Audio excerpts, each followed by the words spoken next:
Oh, it's me. Hello, hello, hello, everyone. Welcome in. We normally are here on Wednesdays, but we have two special guests and a co-host. So we're going to do this. I am going to actually sit back and do very little or nothing today because the co-host is going to run the show. So I'm just going to sit back and go, don't do that. Don't do that. So we have Law Lewis, which you guys have seen him on here a few times, and we have a special guest known as DJ Kinfolk, to me, Mike. But I am going to let Mr. Lewis take over. Sounds good. Kinfolk been my DJ for forever and just been a good friend forever. And just to have a good day on a Sunday to talk about a couple of things. He always wanted to be able to express himself. He thinking that, as a DJ, he does so much to express himself. He doesn't even understand. But as he online, you can tell that he got a lot to say about certain topics and how things are going, especially in the way of this world. And you know me, I got plenty to say and even talk about also. So I thought about some good topics that maybe we could talk about, especially for mental health and things that's going on. And then just something just out of the ordinary, sometimes just want to see how a DJ think about music industry, couple of things. So my first thing was going to ask you, are you on the Kendrick side or the Drake side? I'm on the Kendrick side. I really grew up listening to rappers like who told good stories. Something that you could like relate to, something that you could feel and understand. So around 2012 when Kendrick dropped that Good Kid, Mad City album, and I'm listening to him like tell his story of what he's been through and growing up in Compton and like, the van and all that stuff. And, his that's an amazing album. So ever since then, I was like, okay, I got to keep up with this guy. Like Drake is all right. He's good for the parties. You know what I'm saying? But like, I just can't relate to a lot of what Drake is talking about versus, Kendrick just provides more food for the soul for me. So yeah, I'm Team Kendrick. So I'm Team Drake. That makes us a little different than anything else. I understand all of that, but my whole thing too is consistency. He give you one of every 5 years, so I can understand everything else like that. I'm always been a person that I like a person coming in here being consistent, doing what he's supposed to be doing, and having fun with the whole thing. And me, I always like the underdog. It just seems like everybody always bully up on people, especially. But I can understand too. So we understand you on that side of the river.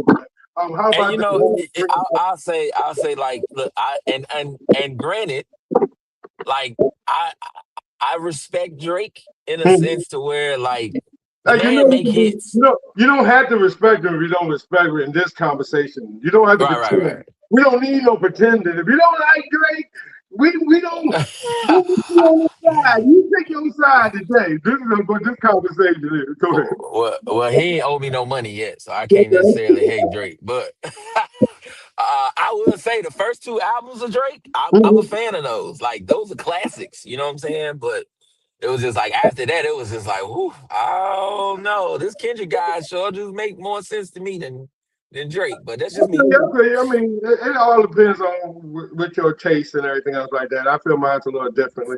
But what do you think the state of music is at this time anyway? What do you believe about the AI and everything else like that? I am. Let me make those two different questions.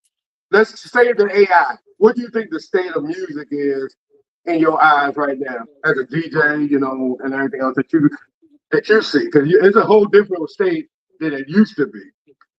It is. I'm not a fan of the AI because I just believe like I give more credit to those who put in the hard work with the paper and the pen versus, just typing in an idea and saying, make a song. And then boom, that's it. So I don't necessarily agree with that. You know what I'm saying? Like I just believe in complete and total artistry.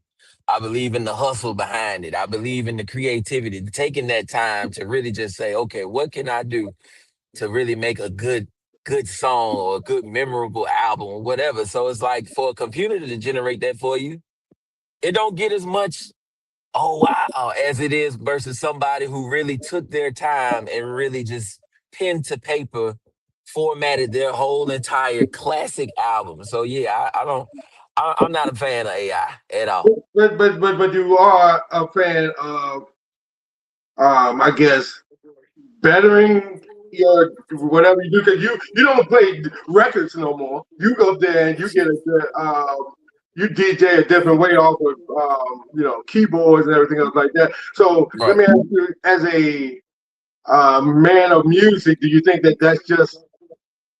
I mean, it's cheating, but do you think that that just makes a different way of doing things? I mean, I've always believed in the same way, but I mean, I also believe that certain things else could go on, but with how life has changed, you don't look at it the same way. You know what I'm Yeah, I mean, and I mean, for this generation coming up, I'm sure it's just it's much appreciated. You know, I think it's just for the sake of being saying? so well. Right there. This is what I'm going to ask you right there because this is very important because our younger generation, I want to know why you think that. Why you think that they okay with it because of why? Because I'm always trying to the mental of all of us is always an important thing. And you as a DJ, you see the young, the old, and everything else on a daily. But why do you think going towards that AI is okay for the younger generation than it should be? Because I don't understand that either. But that's just a question I want to throw out to you. I think it's just they're born into this being a norm. Versus us. Like we were Right. born in a time where people were out here on the corner passing out or trying to sell CDs. You know what I'm saying? And then we went from CDs and tapes to MP3s to now MP3s to digital music to just so we've seen a much more than what this generation has seen. So for them, they're walking into this thinking, okay, this is how it's done.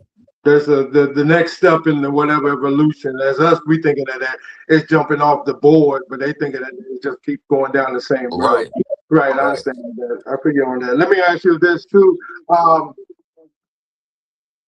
do you think the emulation of their favorite rap person as a young person is a good thing, or you think that we having a problem with it? Me, I think it gets to a point that I hated the time when King Von was out. I loved his music, but I hated how these young kids felt like he was the, I guess, the Hmm. way to be. Yeah. So, do you think influences on music? How's that getting to people's psyche? What do you feel?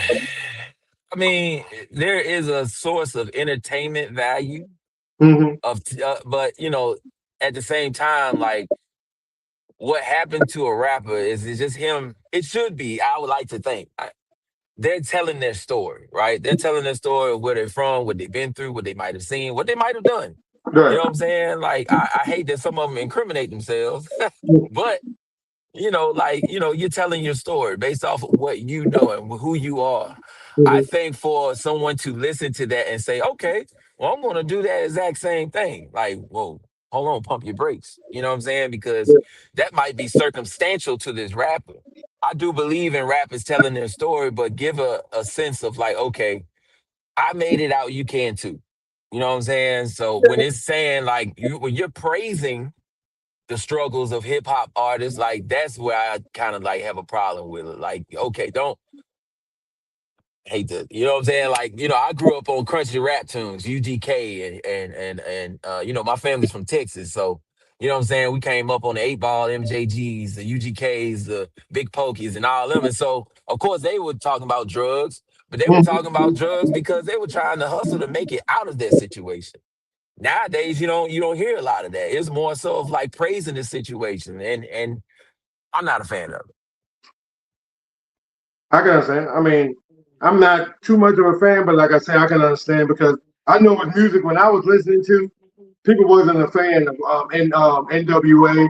People was Yeah, not a fan of Two Live Crew. People were right. so I give it to like this is their same realm of that kind of. I just hate the emulation of it or how they feel like they gotta be so tough with a gun. That whole thing is always puzzling. Right. Like I say, I'm glad that I was in that era when people used to fight. I don't think a good fist fight happens anymore. Nobody's No. scared to get knocked out, which is understandable.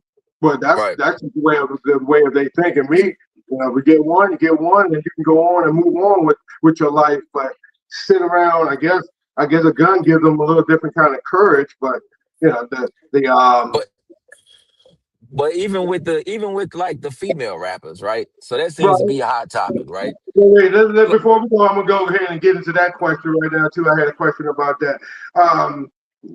Do you think that with how not sexy red, Young Miami song right now, that's like the big thing that's going on, it's real hot right now, but that they saying that it's a deterrent or takes away from the movement of I guess the black people, I guess of a race. Do you think that's going on, or do you think that we get to a point that we just everything's got to be so righteous that we got to get rid of? We got to be so woke. It is I don't and the whole woke thing, like people be woke for like 5 minutes and then they right back to twerking on the headlights. Like I don't like I don't get so caught up into that. I think for Young Miami, like I said, that's her perspective. And the beautiful thing about music is an art form where you can express how you feel and what you feel. So coming up in Miami, I'm sure she was around a lot of scammers. You know what I'm saying? I'm sure she was around a lot of gold diggers and stuff like that. So I mean, that might be the culture from where she's from. She scammed us as an industry. She came in the rap game not knowing how to rap, and she Correct. came out with #1 hits. Correct. So it's like it's a matter of like we can't be so outraged now. We choose Young Miami as the last straw. You know how much Yeah. music back in the day that was vulgar, that was quote unquote the wrong message, and we was up here just partying to it and having no problems at all. Like it may not have been as direct as Mm-hmm. Young Miami's music is and a lot of the music is today, but trust me, there's some songs out there that we have a cookout to that is just as toxic as hell. That's toxic. You're right about that. So you're right there. I think we do get a selective outrage on certain things because like I was looking at India Irie. She was up there making a big issue about it and everything else like that, which I understand. But then again, because she a whole different kind of genre, but I'm also in a kind of new kind of age too that if you don't like it, just move on. So swipe, That's it. keep going, keep on swiping, and don't deter any. And then I'm also at this new opinion that everybody has to feel like they gotta be heard. I gotta say it too. It could be the exact same thing, but I gotta say it too my way. So everybody's like they want to end up having to say things and Yeah. and I want to say that we're in a toxic woke situation that most of us, everybody wants to be super woke. I'm gonna be more woke than you are. I'm gonna be woke, Right. then I'm gonna be over woke. That I know that I'm gonna make sure that I don't do Right. no stuff that I used to do. Now I'm super woke and everything else. So I'm always deterred about that whole thing too, because people always try to put a blanket what do you call it? A blanket explanation on everything, which I always say every situation, everything always got a little twist, everything a little different, everything's like a snowflake, everything else like that. Shucks, I feel like that song, that scamming song Young Miami got, hell, that's such an American track. Think about all them people in the White House that's scamming us. I mean, she ain't telling no lies now. No, that's another thing, right? I think a lot of people didn't look at that. It was telling a lot. It was almost like telling our business in some kind of way. How black people don't be telling our business out there. The mamas be getting, don't be telling our business. What happened to your house? Okay, how it go down? You don't be telling our business out there. So I think that was Right. also a way of where everybody came off on too. Hold on, don't go nowhere. I hope I don't derail your thought process on Please. this one. But so this goes to both of you guys. The music today, and I'm thinking back. I'm gonna age myself a little bit, but I'm thinking about Rick James with Mary Jane. Okay. Mm-hmm. Mm-hmm. So the music today how much of an influence do you think is on the young kids coming up, and how would that mess with their mental? Like, they're telling their stories because we Yeah. don't want them to change the artists to change who they are and telling their stories, but some of the stories might not be, did a kid go out and say, I'm going to take this situation, same similar situation, and then that kid ends up in jail? How, you know, at what point? I mean, you were saying India Ari was, saying her thing, you Mhm. know, that's, I was wondering how far do we go, or how far has it gone? Because like Kinfolk said, back in the day, because I was singing Mary Jane to the top of my lungs and they ain't have a clue what I was singing until I figured out what I was singing and went, oh shit.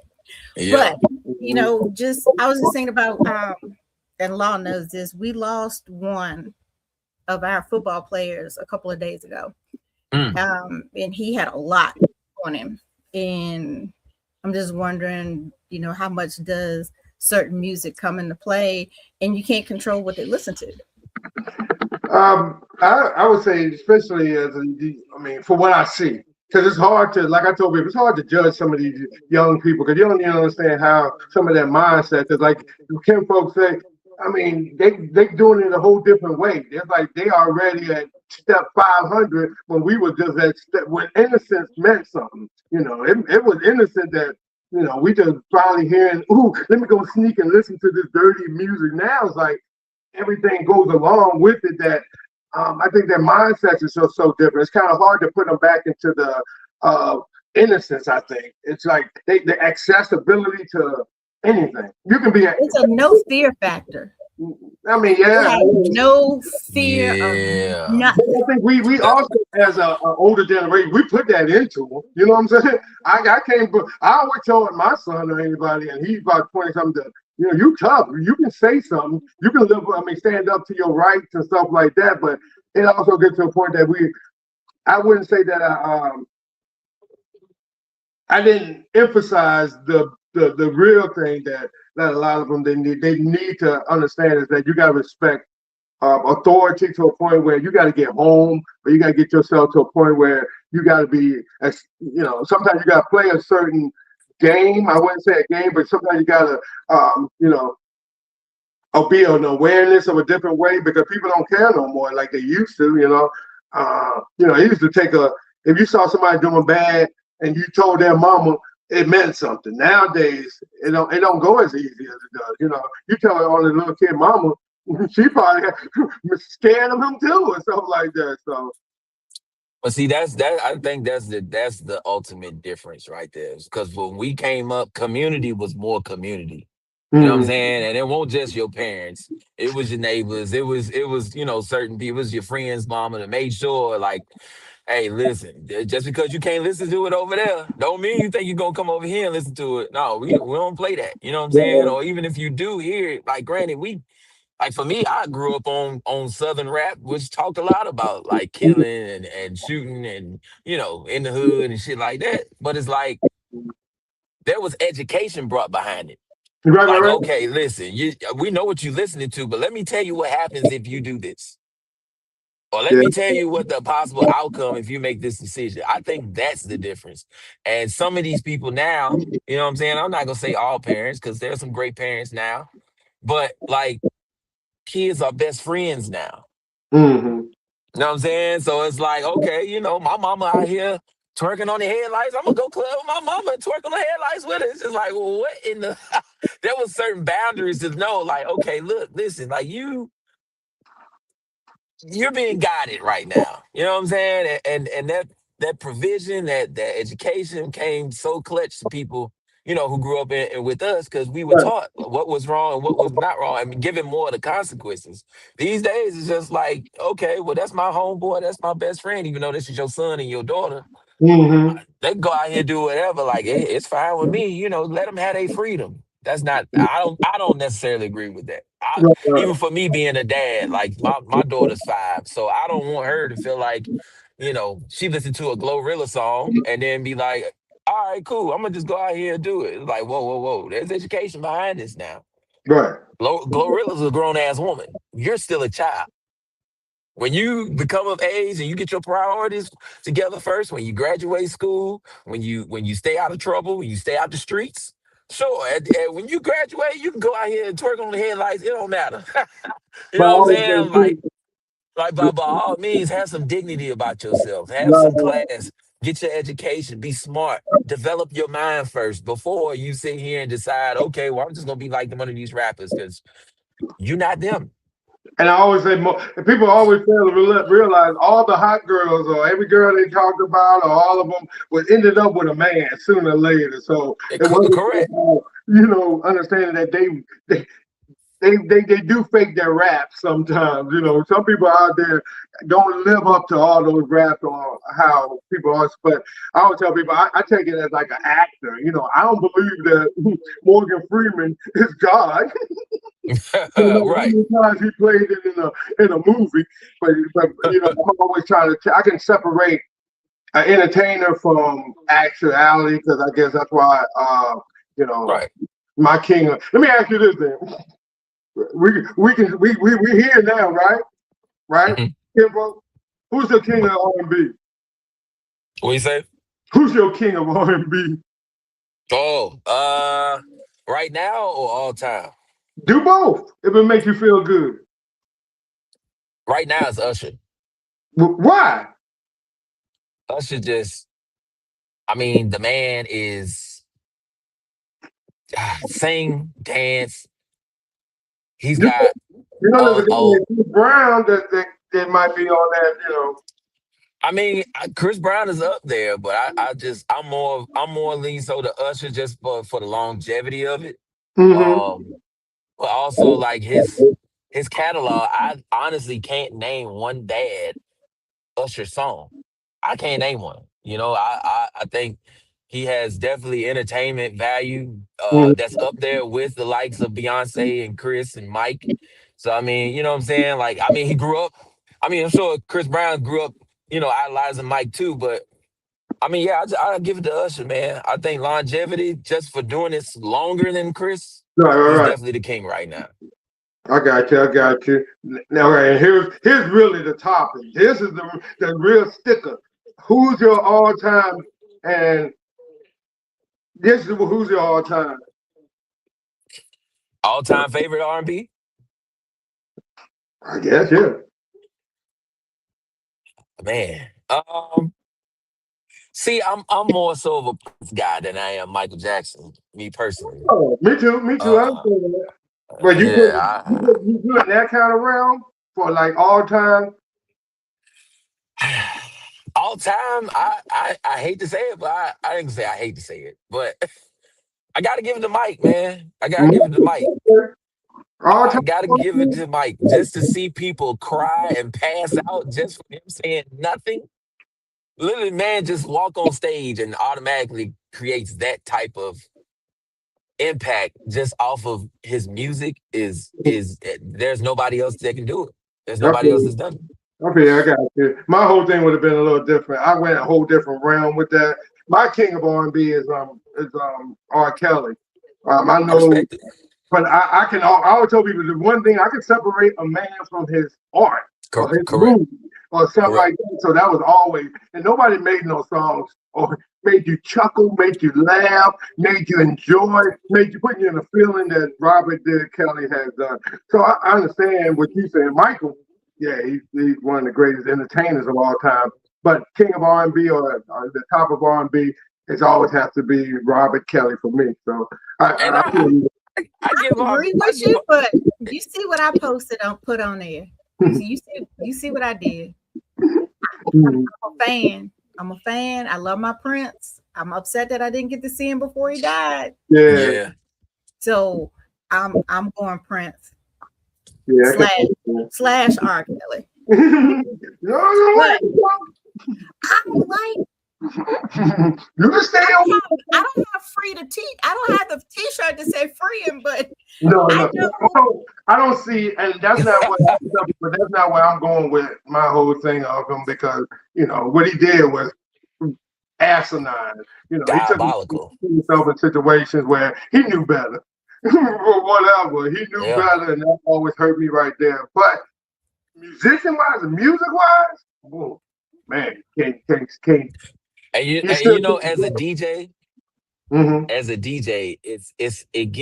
it gets my Yeah, experiences that's when a it good comes to like question. playing Yeah, R. Kelly, it gets real tricky because I now have to yeah, ask people, like whoever booked me, I'm like, look, is it okay if I yeah. play some R. Kelly? And it's up to them at the end of the day, because I have done that like right when he just got locked up, Right, and I right, right. played a R. Kelly song, it was like "Step in the Name of Love," Uh-huh. and people were looking at me like, "Bruh, too soon." Yeah, I can imagine. I can imagine as a DJ. I mean, 'cause it got to a place where it went over the line when it became all right. I think I hate to say it, but the TikTok when he did that leg shaking when that Yeah, song, then everybody did that video. right. That's when it switched over to where I wouldn't say that they forgave him, no, but people went back to I guess listening to his music. But that's always been a question. I'm glad you was answered that as a DJ. Does it Hmm. does the music and what it's doing does it affect you mentally? You know what I'm saying? Like sometimes you play a jam that you might not want to play, but everybody's singing to it. Everybody. Uh, Yeah. so what do you go? I mean, what kind of fight do you do in your mind with that? I mean, as long as I got the authorization No. from whoever put the money in my pocket and say, hey, listen, it's okay to play, this, that, and the third. I'm like, okay, cool. Now some things like I kind of will hold back on, even though they sell it, it's okay. Like I've been booked for cookouts, and it be the grown folks music, and the Right, kids be outside, and I just be like, look, I don't want to play this now right now, because right, right, right, this right. is this is a little bit much for little Tay Tay and them to be. Right, right. I'm glad yeah. But what do you feel like, DJs that don't, I mean, do you think that we should have um, a different way of how we handle things, or do you give them the world? You know what I'm saying? Do you give the kids the world, or do you try to shun them away and then looking like you? I mean, it's just a thin line. Think you can just walk them through it. You know what I'm saying? Because I mean, we could do so much as far as controlling what happens while they're at home with us, right? When they step outside in the world, it's fair game, because we can't hold their hands 24/7, 365. So there's going to be some influence out there. I Mhm. think the good thing is to encourage communication. That when you do see these things, or when you do encounter these things, don't be afraid to come and talk to me about it. You know what I'm saying? Don't be afraid to ask me questions about it. It's okay. I mean, it's 5-year olds, 6-year olds that's hearing songs about sex.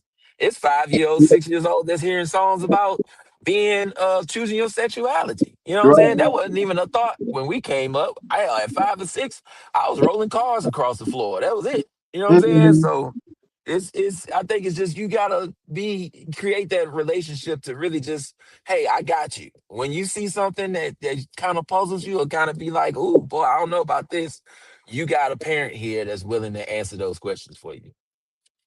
Gotcha, gotcha. That's the way to be. I mean, you gotta at least think that way and go that way. I'm glad you think that way because a lot of them don't have a person that even give them that kind of thing. Because a lot of them kids. I just like I say, I just feel like they are misguided or left Yeah. alone on their own cognizance. Just left alone to. All right, I think you're good enough, so go in that room, play that video game, and do whatever you're doing. But and And then, it like I say, it's kind of hard when you try to teach freedom, but then you try to take away freedom. But like right. you said, And the he communication. But I'm talking about some of those is already lost. Right. And see, and Pamela and Law, like I'm sure we've all grew up with one kid or one friend in the neighborhood or whatever that was like their parents were like super strict. Hmm. Like you couldn't breathe out the house unless it was the devil. You know what I'm saying? Like it's like that type of strict on them. I necessarily didn't agree with that, because you could be strict all day, and look how those strict kids turned out to be. Once they got free, they was like, "Oh, I could do everything under the sun." Hmm.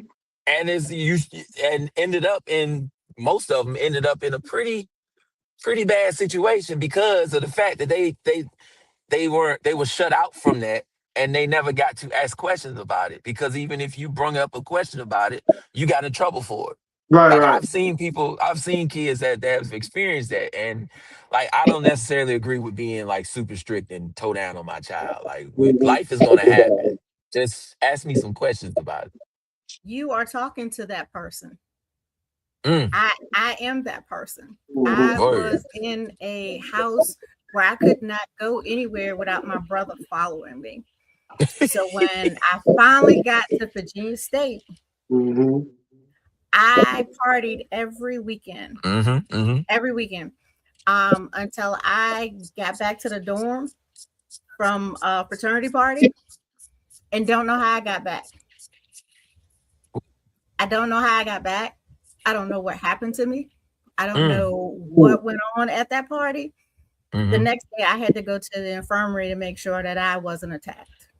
Oh. Mm, So, that's probably when I scaled back on the drinking. But coming from a strict house and Mhm. not knowing what to do and how to act, and yeah. that's what I did with my boys. Is Right. that when I was raising them, they wanted to go to somebody's house, they wanted to go to a party.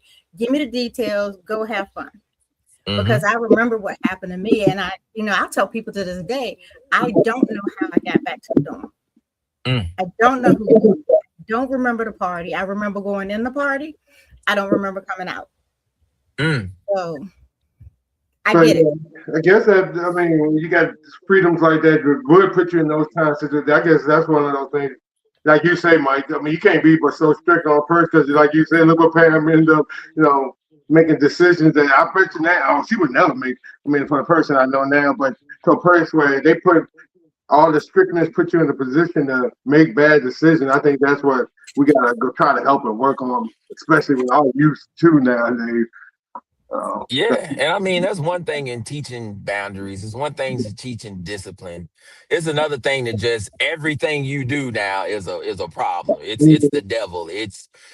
Some people just take it a little bit too seriously. It's like, okay, let your child be a child.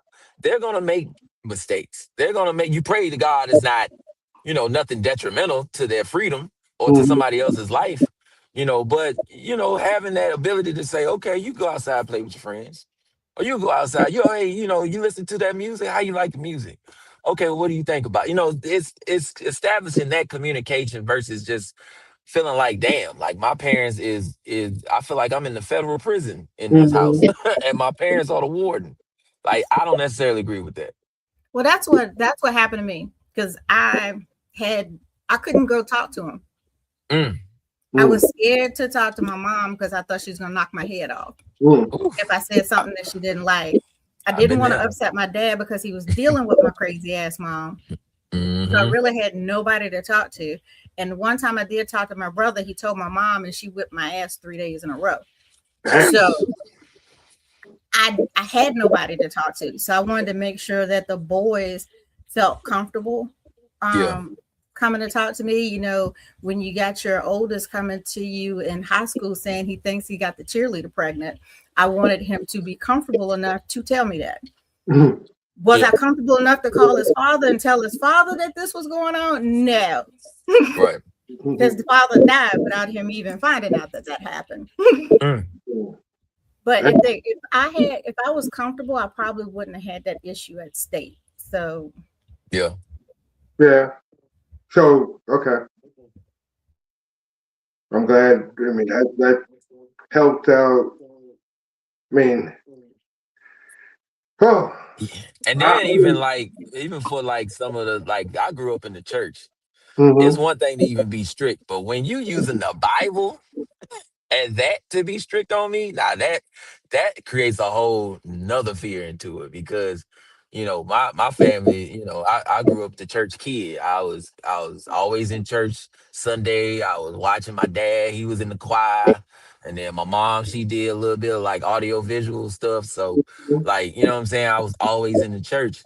And so, you this is a place where back when church was church, right. like before these super churches and stuff, like you had to dress a certain way. You had Mm, to talk a certain way. You mm-hmm. couldn't laugh at gospel songs. You had to take it seriously. You Yeah, had to right. shut up. You Yeah. couldn't move in the pew. Stuff like that. Like it was very strict.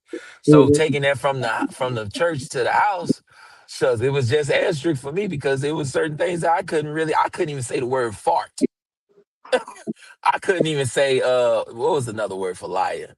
I couldn't say another word for that. Like it got to a point where it's just like, all right, look, like I get it. There and Like say y'all you want preaching to me, the choir. I'm the deacon's granddaughter. you know what I'm saying? I But was there Sunday, Wednesday, cleaning the church. Yeah, Whew. see, I I was strict think in church. what was the difference between? I'm the opposite. My mama would let me do anything and everything, and I always had different kind of freedoms. But I was Yeah. always. I think I told people I just didn't want to disappoint my mom, so I did things in the with that kind of fear. I had that kind of woman that was around, so she let me do whatever. She always was the one that instilled toughness into me and everything else. Because I think she also tried to do that because she was raising, a man by herself. She didn't have no other man Yeah. in the house. My mama never really had no real boyfriend or husband for the most of the part of my life because, she had a husband earlier, but things happen. How life can be. But Hmm.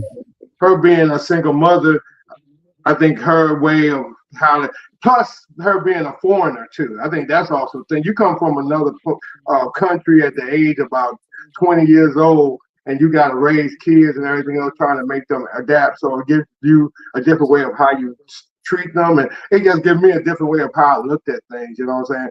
I Yeah. never looked at things in a racist kind of ideology because I was judged as a black boy, but I was born in Panama, so I had Spanish heritage and stuff like Hmm. that.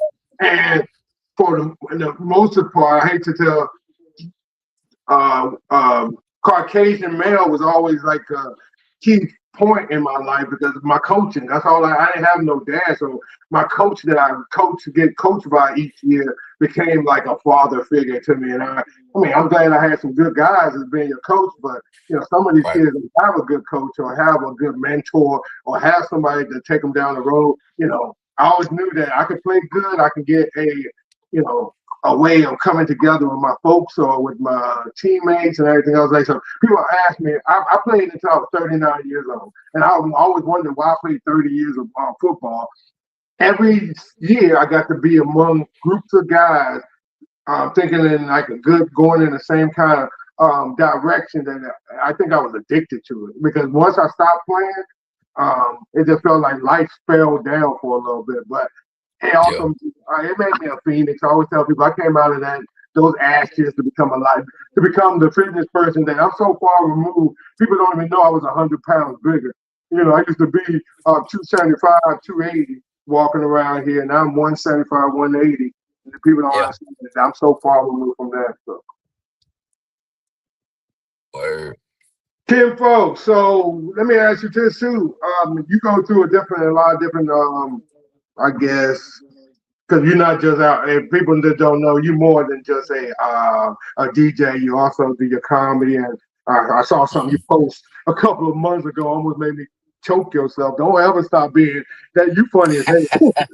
You know, just thought I'm gonna give up or anything, and I'm gonna put it to the side whichever way. But you just are very entertaining. Like I always tell you, the LeBron James of the life to me because you can do a little bit of everything. You are Yeah. very consistent. You ain't trying to be Michael, and those are some Michaels out there. And everybody always trying to make you Michael Jordan and everything else. But I tell you, you just go out and be great. That's why I call you my LeBron. So you ever hear me saying you my LeBron? That's why Yeah. he can pass, he can assist, he can do everything else, and he can do it with humility. He can do it without trying to be. Everybody want to be the greatest of all time. I bet you For LeBron is all sure. right for being, he all right. He's good, and that's why I like him. But you going from different, I guess, worlds and everything else. Do you think that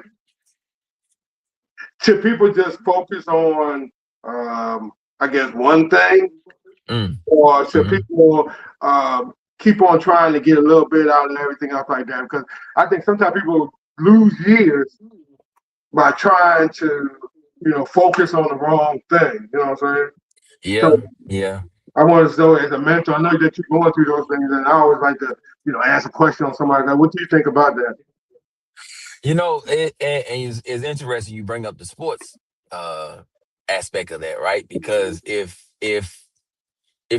you want to be great for yourself, right? If Mm-hmm. you want to be truly fulfilled, I just believe staying in one lane can hinder you from that to a certain extent. Like it's nice to gain knowledge about other aspects of what you love to do and what you like to do. Because a lot of us have multiple talents. You know what I'm saying?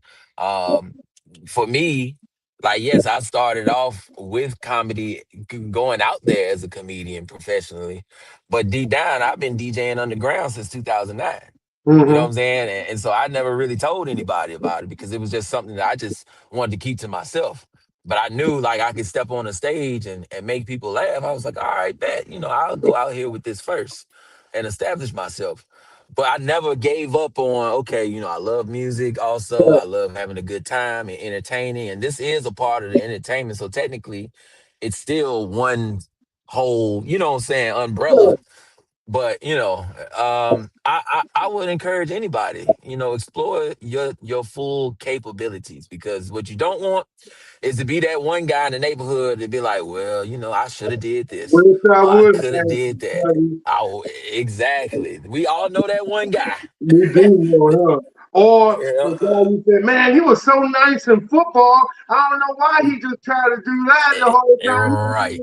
I've been there before. Or, that motherfucker could sing his ass off, but he never really sang and stuff like that. So you see a lot of Right. people place certain talents they have on certain things. I mean, it's heartbroken, but I guess that's a good advice, I guess, by telling them, explore all your options. Because I've Right. always been an explore all my options kind of guy because I can never do the same thing every day, all day.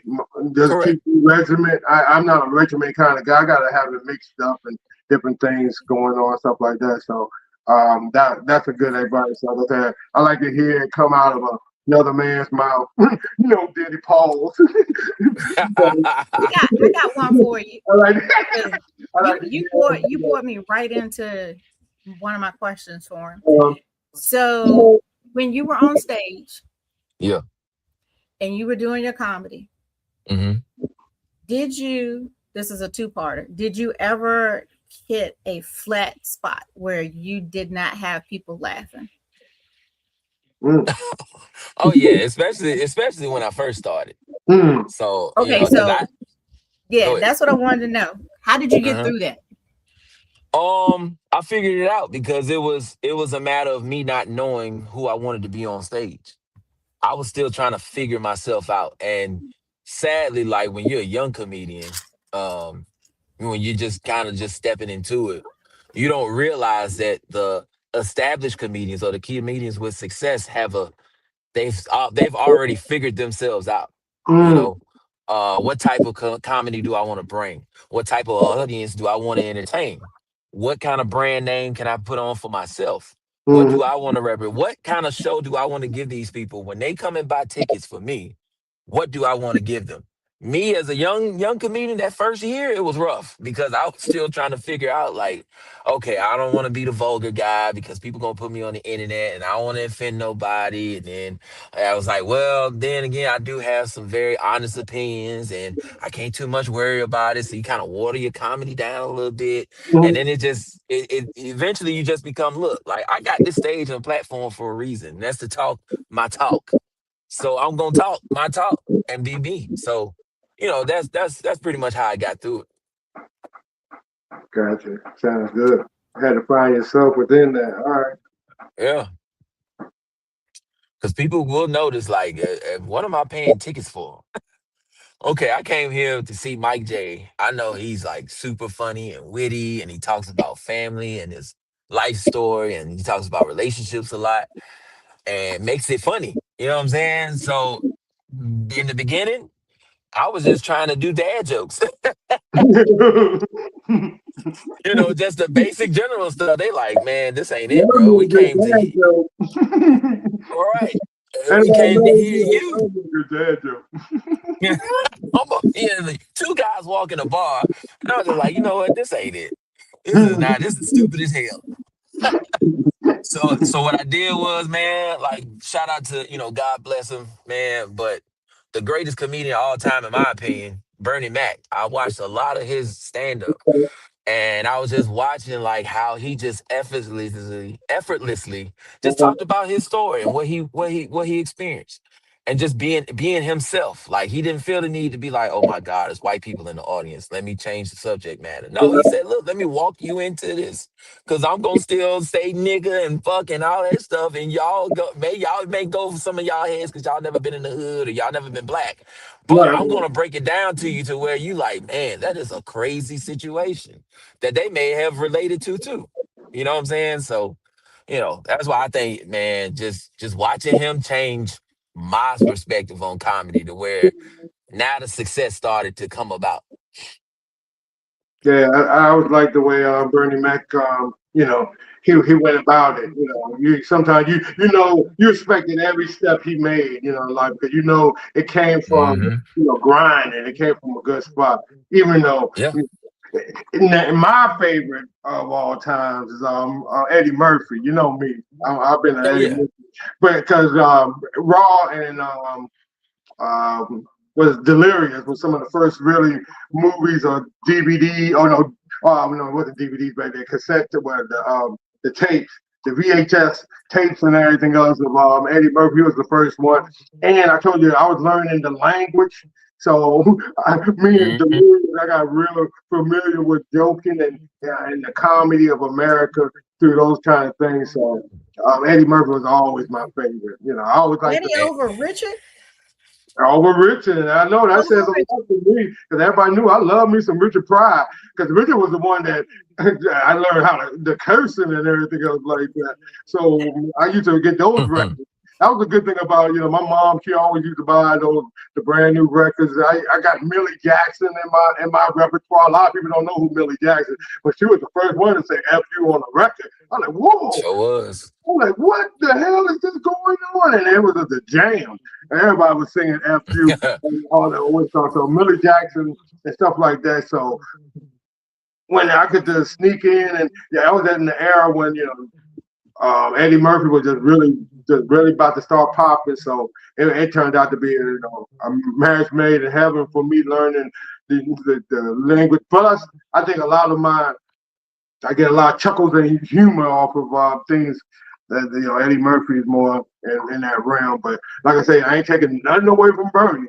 He is one of the Yeah. best ever. But like I say, that was why I was going on. And you know what? Like, tying this into your question about like being multi-talented, right? Mhm. And exploring your talents. Like Eddie Murphy, Bernie Mac, look at all the guys we named, Richard Pryor. Like, Yeah, not only were they killers on stage, but they were acting. They were right. movies. Eddie Murphy, he had a song, he had a hit song, I'm actually. You the know what I'm only one saying? that bought it. I'm the only one that bought it. So we just gonna leave that alone. My girl likes to party all the time. Party all the time. I was the only one that bought it. I mean, No Jamie money. I couldn't. Jamie Foxx is in my top 5 all time too, because and look at how he's a guy that's gonna last. And I Yeah. think that's why it's so key to, explore some talents because you want to have longevity. You want to be able to reinvent yourself without struggle. You know what I'm saying? So at this point, knowing as much talent as you have and using that to your ultimate ability, hey, okay, cool. Jamie Foxx put out 2 specials. Next thing you know, he getting an Oscar.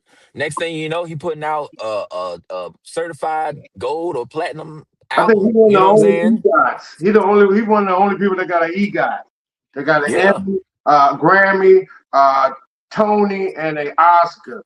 I think he's right. the one that has them all. I think, but I don't know if he got the Tony, but he close enough. He one of the only John has it. who. John, the storyteller. John Oh, Legend. really? Hmm. Oh yeah, John Legend got it. Yep. Whoopi Goldberg got it. Yep. Hmm. You ever been to John Legend concert? Kinfolk. Don't go. That Don't motherfucker go. took you to death. You go to Don't go. sleep. He in between. 2 hours. Two Soliloquy. hours. Three songs. Man. 3 songs. But, hey, another one that Johnny B. No. Johnny Gill Pastor do a whole sermon too. Don't go to Pastor Gill. Pastor Gill. Don't do that. You gotta put him with New Edition because they know how to water him down. Because if you let him by himself, oh my Lord.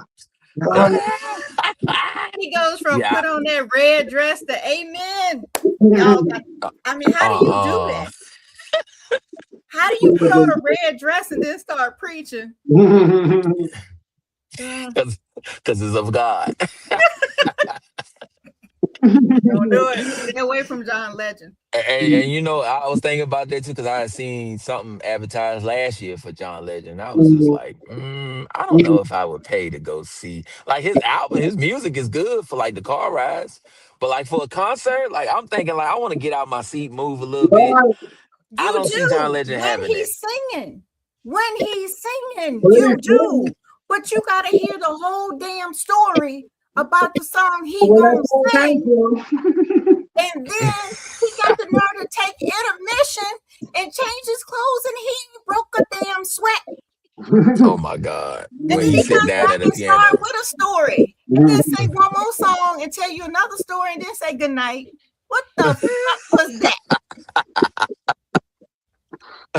I want my $200 a ticket back. I want that money back.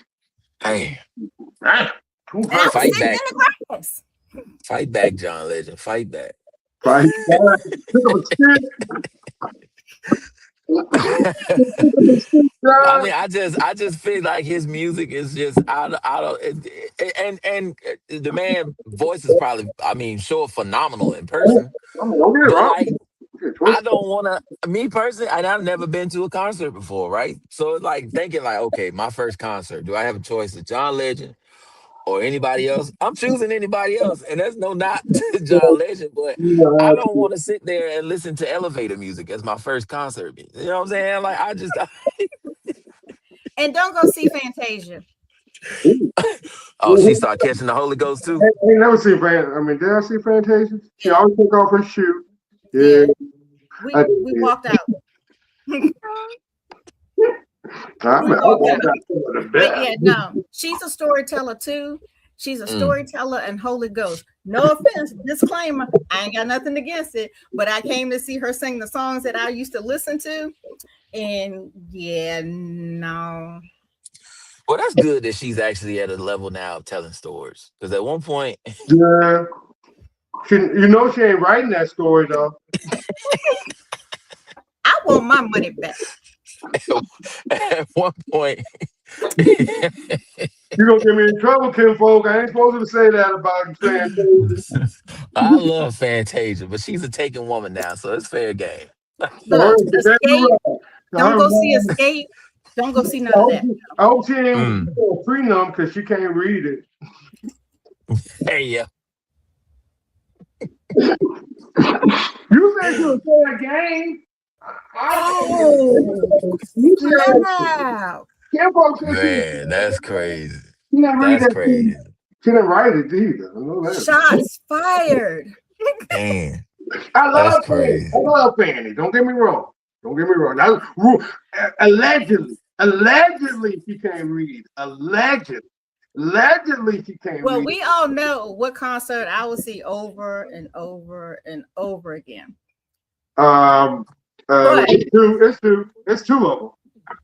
You will go see John B. and her other one was Life Jennings. I was gonna say, how you don't forget the number one man? Life Jennings, she'll go. She's seen him about 20 times. I'm like, good Lord. She's like, I just want to go see Life Jennings again. Like, I saw him 4 times in 1 year. What are you talking about? Wow. Every other month. 4 times in 1 year. And let's not forget the picture with Life Jennings. Okay. Yeah, you got the picture. But it would be Maxwell too. I gotta add Maxwell in that mix. Oh, but then she said she went to a place and they booed Maxwell. Yeah, they walked out on him. I was in Chicago. One of the festivals. Maxwell? How do you boo Maxwell? Why you boo Maxwell? I tell you what, I will follow Maxwell just like Life Jennings. And then this will disturb the person over there. But if I had the choice between picking a Usher ticket, somebody said, "Here, you can go to Usher or Maxwell." I'm grabbing Maxwell. Good. Sorry for your luck, Res- man. I've grabbed that respect. ticket in a minute. Y'all know Usher's my concert to go to is an Usher concert. I went to Chris Brown. I liked it and everything else, but I felt that damn Usher concert. That Usher concert. Man. I ain't standing in judgment. I'm just saying that's the ticket that I would pick. No, that's you. You got Yeah. the right to have a bad opinion. Hilarious. Damn. I Shots wouldn't fired. shy away from a Maxwell concert though. I grew up on Maxwell, so you know what I'm saying. That was Saturday morning cleanup music for me. Yeah, So that is good. I That is good. I enjoy some Maxwell. I definitely would love to go see I him. mean, it's only two notes he hit, and you know that he's getting, you know what song's getting ready to come on. I Of mean, I'm course. just saying. Oh yeah, of course he got the notice. Soon as he hit that first, woo! I'm like, oh There you shit, go. Oh, I'm done. You know, here you and go. he came out the center of Hampton Coliseum. mm. He was nobody could see him, and he Mm-hmm. was in like one of those boxes or whatever in the middle. And Mm-hmm. he hit that one note, the whole place went crazy, and he just came right on up out the in the middle of the That's dope. Coliseum. I was like, That is dope. whoa, okay. That is some dope shit. I But would I love to like see Carl that. Thomas too. Give me some summer rain. Carl Yeah, Thomas. yeah, yeah. Great stuff. And that man stay booked off that one album. Stay booked. Stay Stay booked. booked. Stay I booked. told somebody this the other day. I said, you know what? If I could ever get enough talent in my body to make a song, I would just make one song and that's it. You Stay know how booked. many people? You know how many people eating good off of just one song? Montel Jordan, this is how we do it: is eating good. Don't tell Cute, me. the Don't he the grinds, cute, babe. He grinds though. Montez. bruh. He grind, and he definitely right. He's written a lot of great songs, but all he needed was just one hit. That one hit, bro. That's in stadiums. That's at the cookout. That's on sports.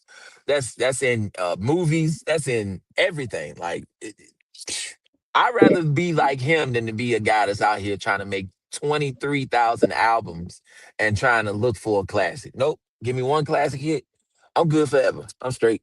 Yeah, he even got good for that daddy's home because you know Drake when he came back and redid it went on and paid Hmm. all his debts off with that one. I like Right. that's some good stuff right there. Um, the way the music is going in the world, I see we like what's what's gonna be the criteria for a great singer coming down the line?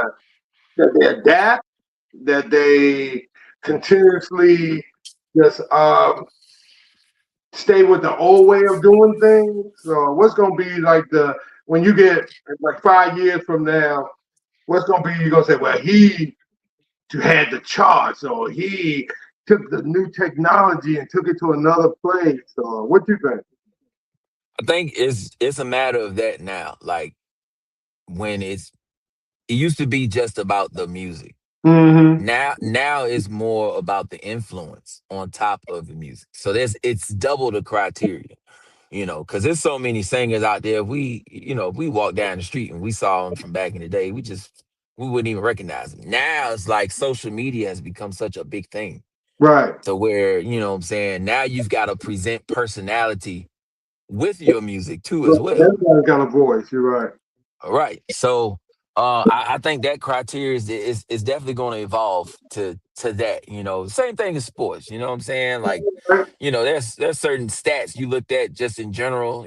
Quarterback be like, all right, passing yards, passing touchdowns, and percentage. You be like, all right, cool, he's great. Now you gotta do passing yards, passing touchdowns, passing percentage. Can you run? Right. Can you throw a certain amount of yards? On the What's your third win down, you know how percentage? they break it down. How many third downs completions that you Exactly. you can't get in the red zone.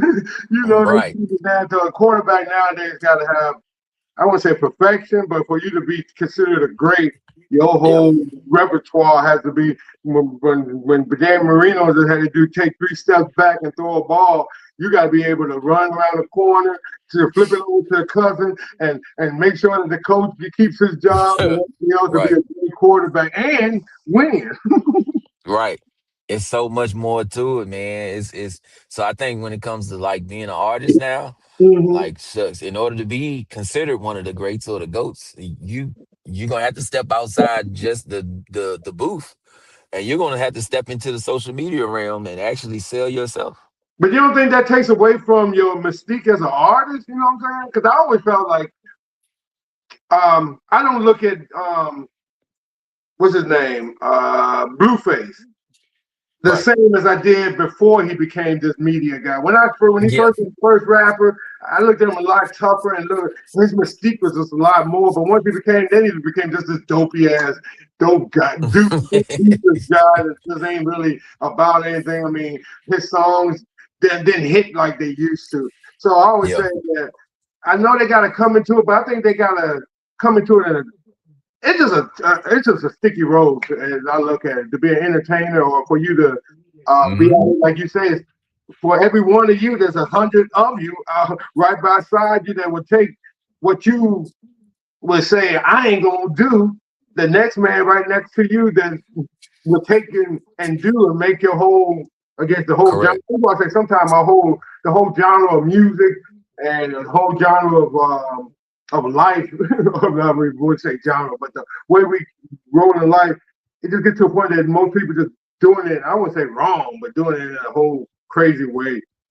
Yeah, and I mean, for folks who do like a little mystery around that artist, like that's another reason why I do like Kendrick, because he takes his time, right? He's not flooding social media. He'll drop an album and then he'll disappear for like a year or two.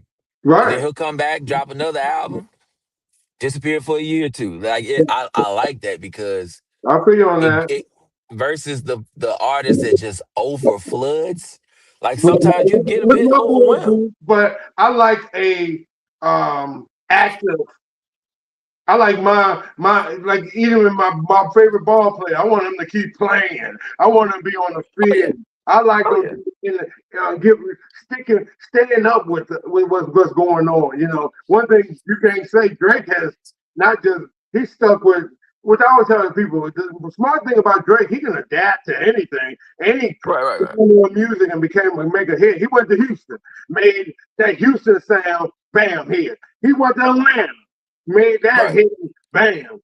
When he first started, he was New York in it. Which I mean, a lot of people look at that as a bad part. But when you're a liberal arts and science major like me, I had 3 different minors to make my major. A little bit of everything, and like you were saying earlier, just it's more impressive to me because it's hard to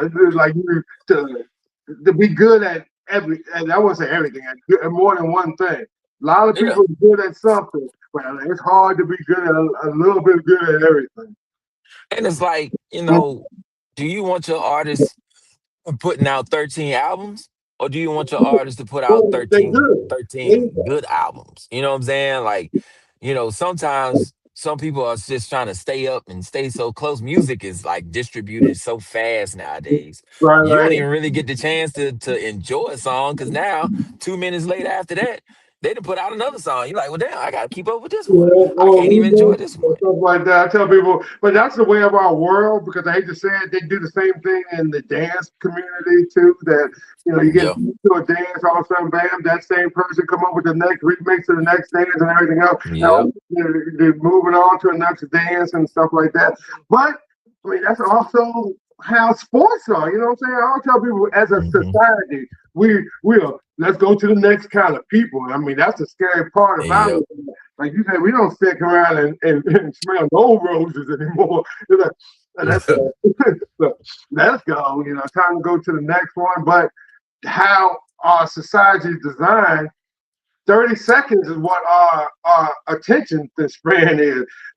Entertainment. I remember when I first saw TikTok and when they said 15 seconds, I'm like, I can't do nothing in 15 seconds. That's stupid. And now Yeah, we can't. You gotta look. You can't wait to get another 15 seconds, another 30 seconds, so you can show everything else. But I also tell people, I try not to judge everybody by those 30 and 20 seconds because that's just in one day nothing compared to some of the struggles some of these people are having outside of it. So I always try to look at the bigger struggle and the mental thing like that. Some people, that's the only entertainment they got. Yeah. The And 30. sadly though, like Mhm. I think what's ultimately missing from this Pamela is the anticipation factor in Yeah, entertainment. Remember, like you I look guess forward because to it. it's so much access to everything, which isn't bad. You know, you could go think of something and say, "Oh, I'm gonna go search that and look it up. Look, I remember this scene from such that." You go find it, and it's easy, right? It's cool. The anticipation factor, even when it comes to music, when it comes to entertainment, is not a thing now because of the fact, or at least not as much. Because I remember shucks, like man, I grew up on BET, and Mm-hmm. so when 6:30 hit, Hey, I'm running in the house. It's 106 in Park. I'm out. You know what I'm saying? Like, uh, or it was if it was a certain song, like the anticipation, you glued to the radio because you were waiting for your favorite song to play again. right, Because right. you knew how rare, amongst all these other songs that were being played, you like, damn, like I gotta wait for this one. In fact, I gotta have my tape in the deck to record it once it comes on the radio. Like Yeah, right. it was just a joy and feeling like, damn, I heard and I liked something. Now I gotta wait to hear it again. Like now I'm gonna be ready. Even when it comes to albums, you'd have a single out, you have maybe another single, and then the album would drop, and you like, oh, this thing was a good rollout. So, Versus now, wow. it's just people just dropping it out of the sky. Here you go, free music. It's Right, just like, well, right. damn. No anticipation or no. And I think too, we got away from having a hard copy of something. I think we got Yeah. away from like you don't respect songs like you used to. If you No, had we don't. to open it up when I got that Michael Jackson Thriller album, when you open that thing up, you had Mm-hmm. all the words, you had half a Michael, everything else. That Thriller album made you to appreciate music. Because every song, I mean, I told people even back then when you was a kid, you knew that every song was thought out. Yep. It was an Yep. album. People Yep. made Yep. albums. I don't think that, but how it is, people make 30 seconds now. Like I was saying, people make dope ass 30 seconds now, but they don't make those albums like that. They make those quick little dances and everything else, dope ass, but it's been a while. I mean, because I'm a fan. I always tell people that I think that's why I like Iceman because if I wasn't a fan, I don't know, there might be certain things that people wouldn't call it an Right. album. I call it an album, but Right. no matter who you were, you could be the country's boy in the country. You thought Thriller was one of the best albums you ever heard in your life. Absolutely. Absolutely. And you anticipated, because I anticipated, I may be saying my age, but when Thriller came on Friday night at midnight, I was Hmm. there waiting for that Thriller video to play. Woo! This seemed like the whole world went to stopping. But like you say, and it gives you a feeling of like that feeling is gone. That feeling Yeah. of whoo, that That whoo. Did you that just see once in a lifetime feeling. Yeah. Absolutely. that? You know what I'm saying? And so Yeah. yeah, I think that removal of that anticipation has deteriorate the feeling of like it don't even matter no more. It's like and I think we're taking away the hard copy of feeling of things. I think we all Hmm. took away stuff like that. So How about Yeah. saving your money so you can get your first album? yeah, man. Oh yeah. Mine's is right there. I found it on Etsy and I Mm, purchased it. I spent $45 to get that. mm, Mm. And it's framed and hanging up right there. It's mm-hmm. my very first one. Gotta Mm. love that kind of thing. I, You I'm see. I'm y'all not old enough to remember it, but it's the Sugar Hill Gang. Mm. Oh yeah, man. That was That's my cool. first. I know. You know Yeah, I'm that older. was my first one. The Baby Blue I was album. born the year hip hop started. I'm 53 years old. Hip hop is 53 years old. Mm-hmm. You Go wouldn't ahead. have, if it wasn't for me, you won't have hip hop. That's a flex. That's a flex right there. Well, you know, our co-host, has asked several questions. Me too. Is there anything that you like to cover, Mr. Mike? Is there something on your heart you want to talk about? We're gonna take you to church. You can do whatever. You're right. I always know you can do whatever you want. You might do. Yeah. You can do Your turn. You know,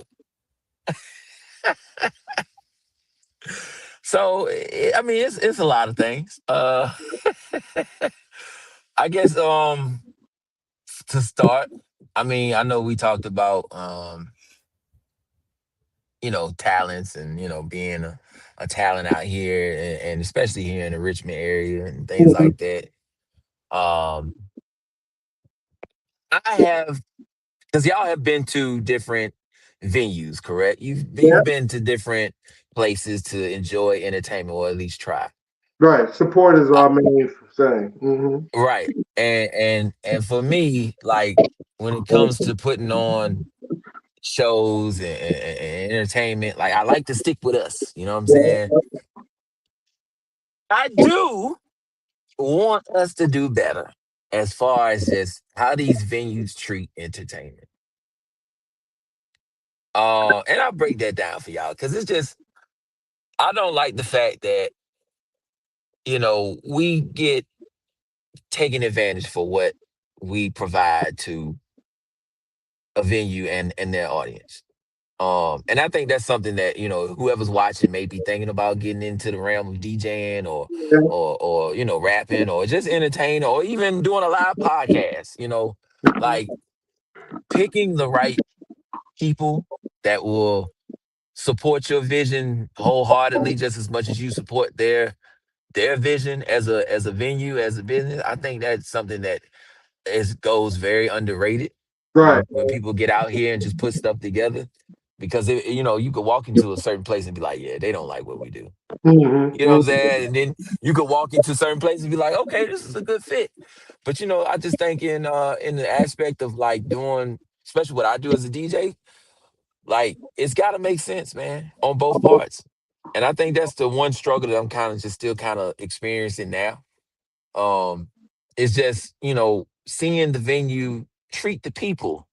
Most importantly, don't worry necessarily worry about me. It's the people that I bring to these venues. Like treat them great just as much as you will treat your own customers because these people are people that's walking into your building looking for an experience, not just for me to be entertained by them, but hey, you know, hey, man, I come to District 804, man, it's a good time on Friday nights, but man, these wings at an affordable price and the happy hours, you know, that's what you want people to say, Right. you know, Right. but a lot of people don't think about that. Nope. You're right. A lot of us don't. A lot of people don't even think about it or at the venue or, because a lot of us, you know how some of us are, man, we follow our best, what we like, what we do. I don't give a fuck. If you in a hole in the wall somewhere, you know I'm going to follow you to wherever you DJ. That's just how it is. Sometimes you got to Hmm. go along with that. The venue almost becomes secondhand when you understand what kind of community or what called you go with. But sometimes that could be the main part of the whole thing. If the venue just Yep. all crappy, I don't care. Damn, you had um Law and DJ concert.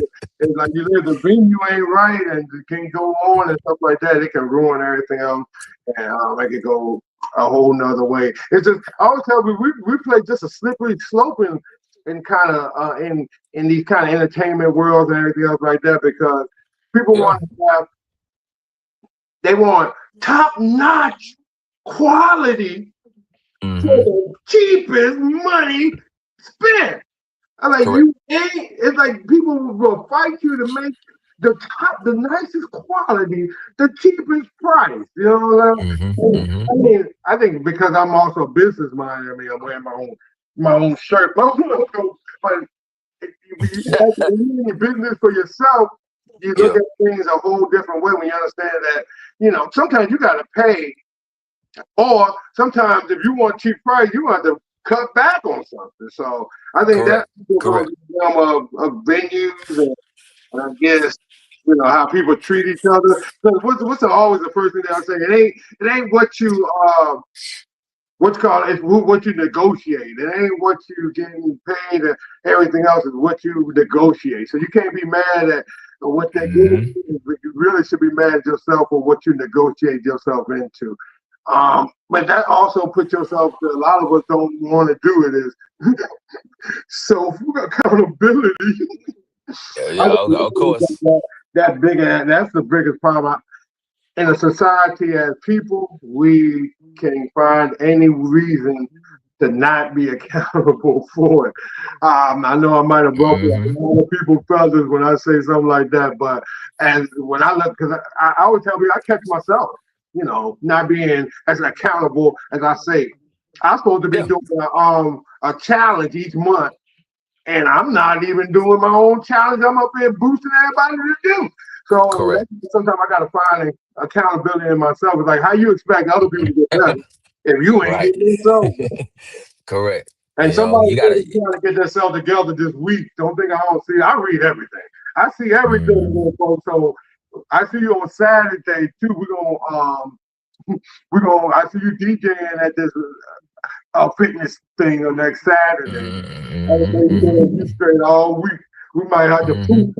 We're gonna boost Kinfolk Fitness this whole week. I'm gonna bug them every day. We're gonna work on that. And it's like you're right about the accountability part because you can't expect for people to take you seriously if you don't take your own self seriously. Yeah, I think that's always. That makes a lot of sense. Man, and then there's okay, since we here. All right. I was gonna say, this is your time to do what's on the heart. That's what I told you. It's on the heart. Like I said, since we here, right? And we're all personalities, you know what I'm saying? We have a spotlight on us at certain points in our day or our careers or whatever. So dating.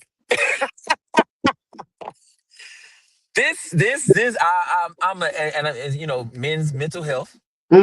Speaking as a man. Yeah. Hope so. Boy, it's treacherous out here. It's treacherous as hell. This dating pool is pissy. You hear me? There's a lot of trash. There's a lot of scamming.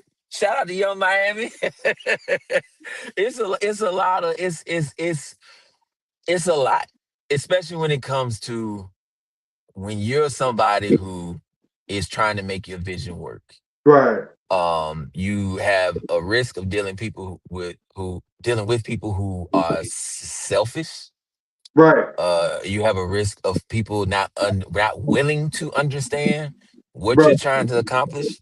You have people who feel like, well, I'm going to take credit for what you're trying to accomplish. Right. You have people who don't really understand what it takes to support someone in their vision. Right. Which means that you're playing a support role, not the star of the show, but you're supporting. That has become very tough when it comes to dating, especially for me, in this life because it's just it's rough. I'm gonna ask a quick question. Go ahead. Are you looking? I mean, actively looking where it's taking your energy and like you said, the pool. Some pools you should not even put your pinky toe in. I mean, you just need to just go look and go, damn, don't put your toe in it. But are you looking? I mean, are you just like out? Are you looking? Are you like, how do I want to say this? Are you making it a quest? I'm going somewhere with this. I see. So am I looking? I'm keeping an eye out. I mean, but it's not a quest. Let me because my question might help us both clarify. Oh, I know where I'm going for mine. What's the looking for? Is it looking for a mate or just looking for a date? No, I mean, I'm looking for someone I could keep for life. You know what I'm saying? Someone that, we can experience these journeys together, So Okay, so I'm coming back. Stop mhm. looking. Stop looking. Well, yeah, you're right. So if stop looking. Just be Mike. Stop looking. Dude, stop. Just stop looking. No, keep on looking. No, looking. You over there, hush up. Don't Stop looking.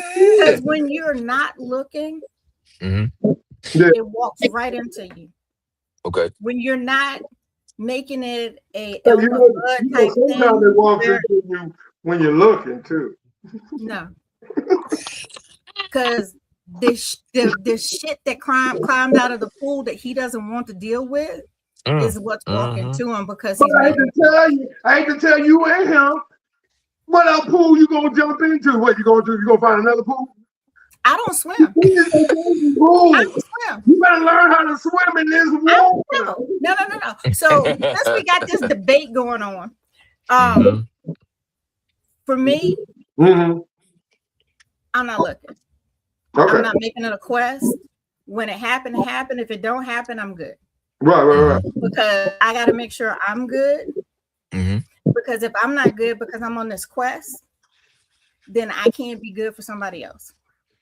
Understandable. But then if you are on a quest and you know what you're looking for, she got to be 5'6", she got to be a size whatever, and got this at the top and that at the bottom, and the brain's tight, and she gonna do this, that, and 100. You ain't gonna find it.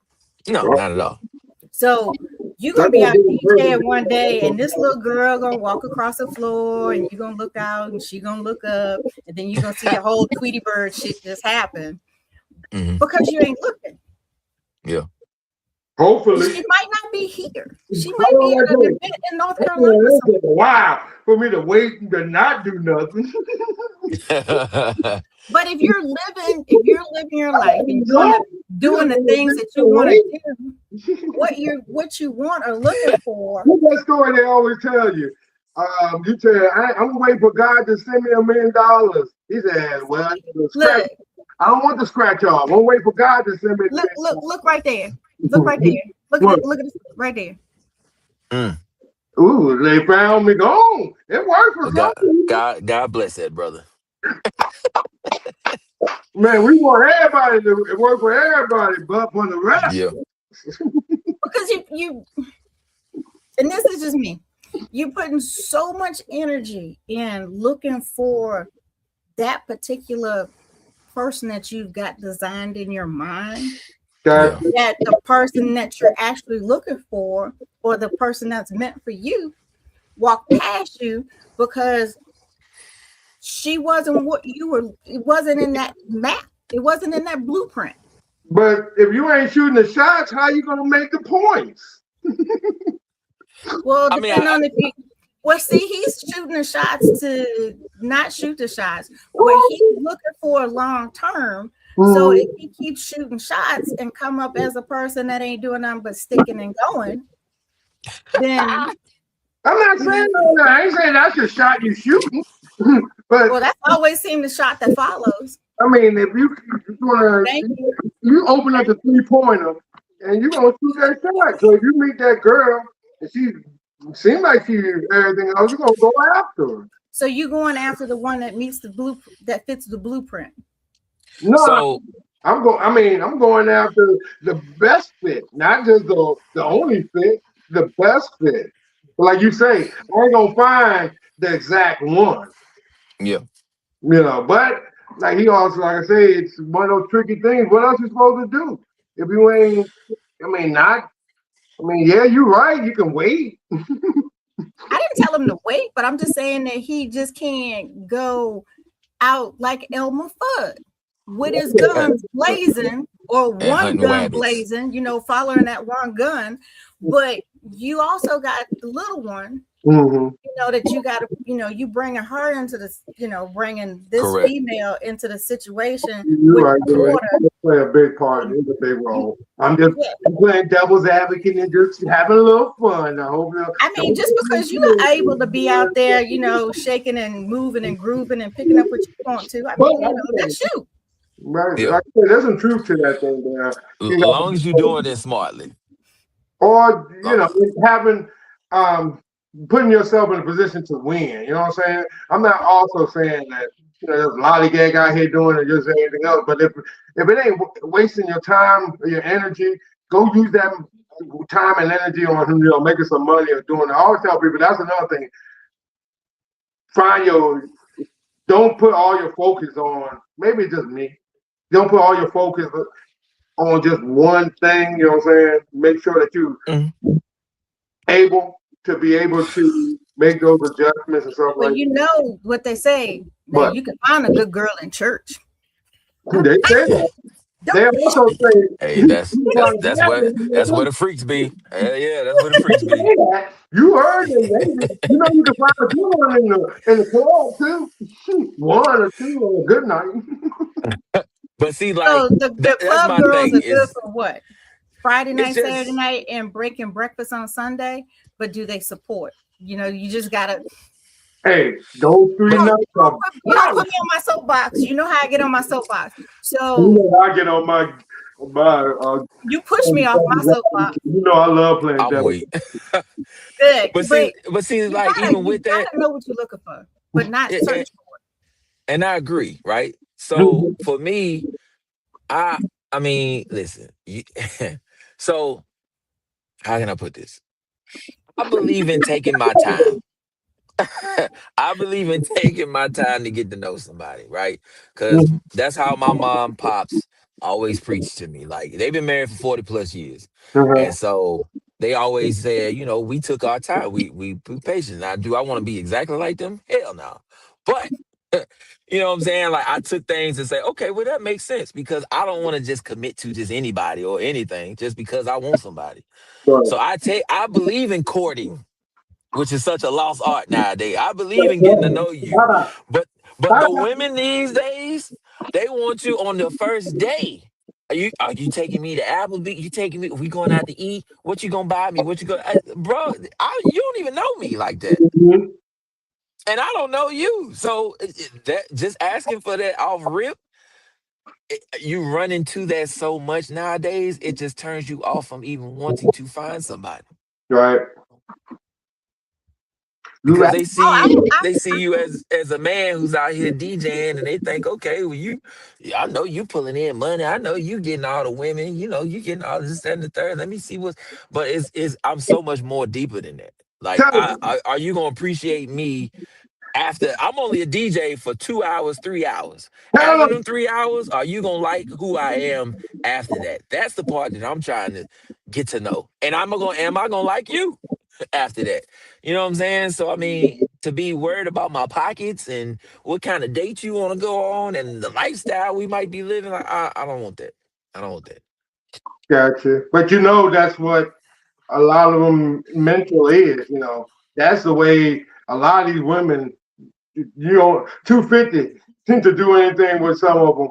Take them out to eat at least $100, $200 stuff going on like that. So, like you said, this pool is murky. It's a murky pool. But I have a hard time when I do that to not pick the check up. I have a hard time seeing somebody pick the check. it's Correct. But no, but like also too, I'm also a firm believer on, man supposed to pick up checks, do stuff like that. So I play the old school, new school kind of game that a lot of us try to play. We want a certain kind of woman, but we want a woman that's having fun. She's outgoing, this and that. But then again, in your heart of hearts, you want a woman to stay at home, take care of kids, stuff like that. But it's kind of hard to get those kind of people, because I always tell people the reason why you can't get that one that you really want, because somebody already got her. You know what I'm saying? Or somebody already got them or whatever. No Diddy, pause. Or whatever. Or somebody got a down payment on it. Yeah, correct. Yep. Correct. That down payment is wicked. I mean, I'm talking afterpay. Affirm. 4 installments work. It shows good intention. Yeah. I'm gonna do this in 4 installments, and then when I finish paying, then we gonna go out. Time. Not because they got that overdraft protection. I be using that. We gotta even talk about the overdraft. You know you're in a bad time. You know these some mercy. We talking about overdraft. Dang, so bro. I'm gonna share this because I'm the eyeball in the room. If you see somebody that you think you like, and this is just my personal opinion, for the men, act like you don't have shit. Act like you don't have any money at all. No ends, no means, no nothing. If she continues to deal with you and talk to you, that's the one you need to keep talking to. Because hold on. We're not gonna give them all. That's just your only advice. Okay, we can try to act like that, but most men don't. People don't act like that. I know, but I'm just saying. That, you come over here with me, girl. I'm gonna give you some of this. You know what I'm saying? So you wanna? What are you talking about? What this is you giving away? Because I mean, are you talking about the money wise? No, that's why I asked. $7 and everything else. Okay, you want to take them out there? I like to eat good. What? I like to eat good too. So come on, talk to him. I'm just saying, bro. This is my side.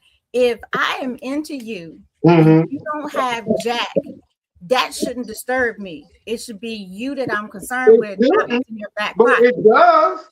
You trying to tell me you different. I would say. I mean, we for majority, no woman want a broke ass dude. I don't care who you are. No woman wants to go, and especially when you meet him, he broke as hell. He can't even. I don't understand what you're saying. You can act broke. Okay. I always I'm just saying. Huh? I'm just saying. I mean, if they are actually after, if they want to see what you got, then they not. Yeah, if I gotta promise you roof, Chris, just for you to like me, I don't need you. Right? Yeah, that's true too. I don't need you. If we can go and have a break bread over a little Applebee's meal, I don't see that as the worst thing in the world. I mean, no, not at all. Which I understand, but I just look at it in the reality world. You be crying. Eventually, it's like, how many walks we gonna go on in the park? We can't go. We can't go get something to eat. Damn, we can't go to Subway, food truck, something. I didn't say you couldn't feed them, but I don't want you to, disclose your whole time account. Yeah, I know. Absolutely.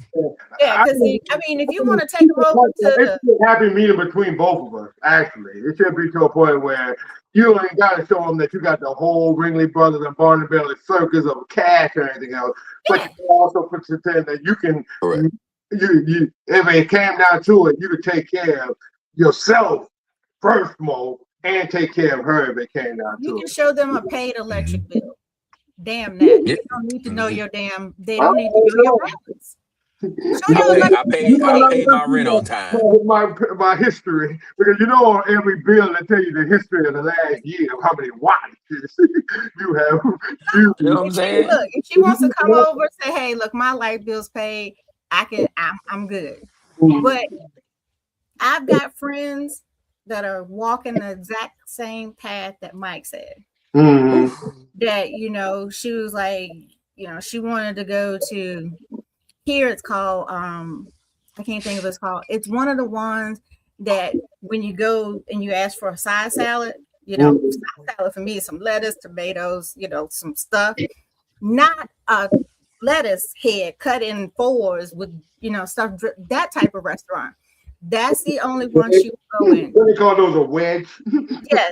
So that's the type, that's what she's looking for. And that's why she's been single for the last 6 years. Yeah, that's another thing. I mean, those people who stick to those kind of rules, sometimes they got to go a long way. So those that wait for that love to come knocking on that door, sometimes you got to wait a long time. Take me to Cold Stone Creamery. I'm good. Give me 2 scoops of ice cream with some hot fudge on it. You're a little different. You're different. You're supposed to represent the whole genre. All the ladies. You're supposed to. I'm weak. Then there are more me out there. There are some women out here, and I wrote a Facebook post about this, and it got shared like multiple times. But I said there are people out here who just won't be honest. You out here dating for help. You're not dating for love. You dating for help. Right.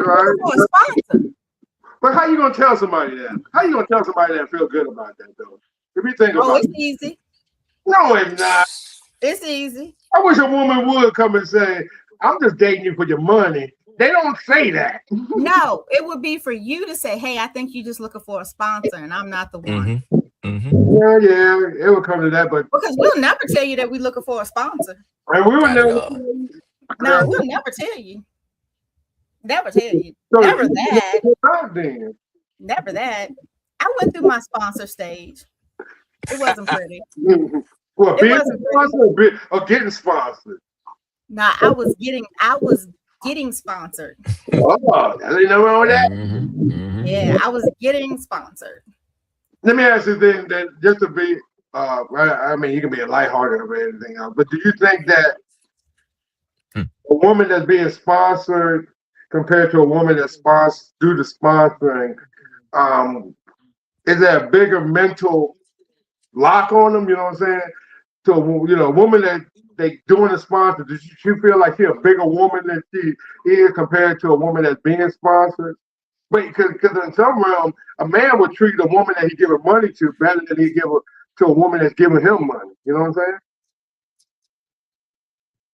She could be doing it just to be in control of the situation, which takes away, in my personal opinion, away from the men feeling like a man. She just want to be in control. I don't want to say having her foot on your throat, but basically just having you with that collar. Going, basically, I'm paying for your shit. You my bitch. So I don't want no smoke with that one. I don't want no smoke with that one. And I have been there before. I've been that guy.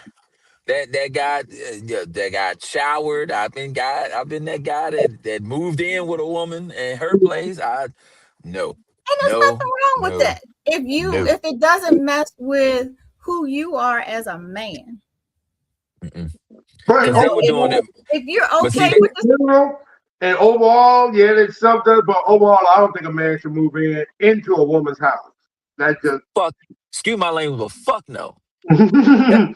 I don't think no, because what you're not gonna do is sit here and once you get in your feelings, this is my shit. This is my shit. You get it. I'm just like, well, goddamn. You know what I'm saying? Like, because women gotta understand. As a man, that hurts more than anything. Yes, our egos are very fragile. Very. Now, if I ever was to do that again in my little life, I wouldn't move in either way. It had to be a whole fresh place. Yeah, that helps. I did that when I got married. I don't care what you say. It's easy for a woman to come move in with a man.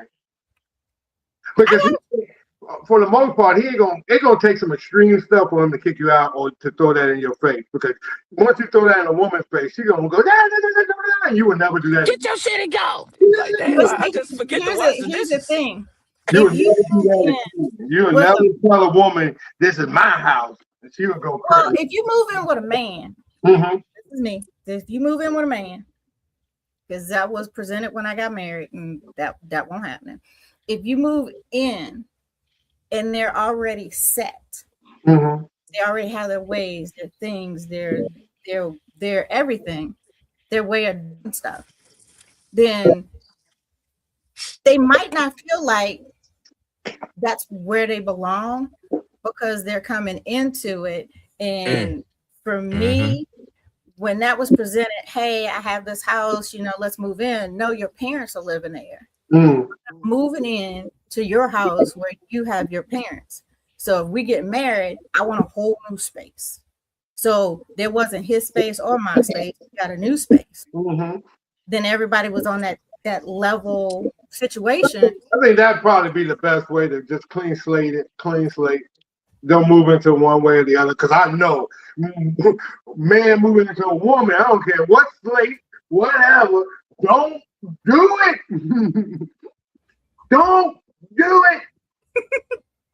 So people all the he said, don't do it. WWA, the ZD, all y'all, don't do it. It just it always turns out to be a situation. Because it's doomed to be. I mean, it's doomed to be. It's doomed. It's either way. If you move in with her, then you in here, and I'm gonna throw your shit out. A man moving in with a woman is a whole different thing. And then you go in with them, and then you basically. Now I know, speaking as a female, basically like I would just shake a towel and just put it to look almost like I would want it, and then that's not fair to him because it's his place. It'll always be his place. So it'll always be his place. Now I understand what they say about like when you get married, it's best to find a place together. Versus, because I used to be firm on like, yeah, you gonna come stay with me, blah blah blah, or you know what I'm saying. I was that one guy who went to stay with them, and it just is always that factor of like they're gonna throw this in my face. The fact that I'm here in your space, or vice versa. Like I don't ever want anybody to feel like, damn, like there's a threat that he or she is gonna kick me out. Like, no, I'd rather be a sense of we got this place together. This is our space. We built this off of love or whatever we got. You know what I'm saying? Like, therefore, there is no threat of, well, bitch, you get out. Well, no, motherfucker, you get out. Well, damn, we both gotta get get out. Let's go ahead and call the rent people and say this ain't working. Split that security deposit down the middle. Correct. And that's where that's why I believe in courting. Because those were those key questions come into. Okay, do you believe in moving in with somebody? Would you rather, find a place together? What's the courting phase? I don't necessarily put a time on it. Okay, because some people say I know it within this amount of time, and then you got people that's 15 years in and they still don't know what they're doing. Right. I think for me, like I've learned not to put a timetable on certain things because you know when you know. Yeah, like being like, all right, it's been a month now. Now let's date. You like, damn, you only date me because it's been a month. Right. Versus like I want you to feel like, okay, man, we spent a lot of time together, man. I want to exclusively, you know what I'm saying? It's just well, we don't went down this rabbit hole. Titles or no titles? I'd rather have Do you have to have a title? I'd rather have the feeling than the title. Yes. Okay. Yes. What do we all agree on? Okay, great. Yes. Look, I'd rather it feels like a relationship than somebody telling me it's a relationship. Yeah. That whole, this is, my whatever, my so I guess boyfriend, fiance, whatever the titles. It's overrated. Yeah. Oh, yeah, it is. Because like nobody ever lives up to those titles anyway. You always get to a point where somebody's gonna mess up that title. I don't care what it is. I hate to say it. I mean, maybe that's also my fear of it. That I'm going to go wrong. I'm over here, the battered wife syndrome. Well, let me say the battered dog syndrome. Every time you come around, I'm flinching. You never know. So. Yeah. Well, you do have that majority. It is majority because we're in the minority that has to have a title to feel safe. Mm. And I know that it might sound crazy, but you have that group. People, they want you to call them their girlfriend, so you can do girlfriend kind of things. So you ain't out here. I'm not just one of your regular hoes. I'm just not regular. At least you gonna put that GF on me or anything. But the question becomes then. They just want to be able to say that I'm his girlfriend to another woman. Mm-hmm. But then the question becomes then: are you walking in the energy of my girlfriend? Right. It's one thing to have the title, but are you owning? Are you walking in that? Are you? I hear it all the time. Like certain people got married. It's like, yeah, I met this woman. She was walking in the energy of wife, and I Right. never understood it until I really sat down and thought about it. I was like, damn, she really said, look, I'm gonna be your wife, so I'm gonna treat you as I'm gonna conduct myself as such, and it worked out. You know what I'm saying? So you meet a lot of people who be so focused on that title. Like, bro, do you have the energy for that? Right. You could get the job position, but are you gonna maintain it? Right. That maintain it. That's the whole thing.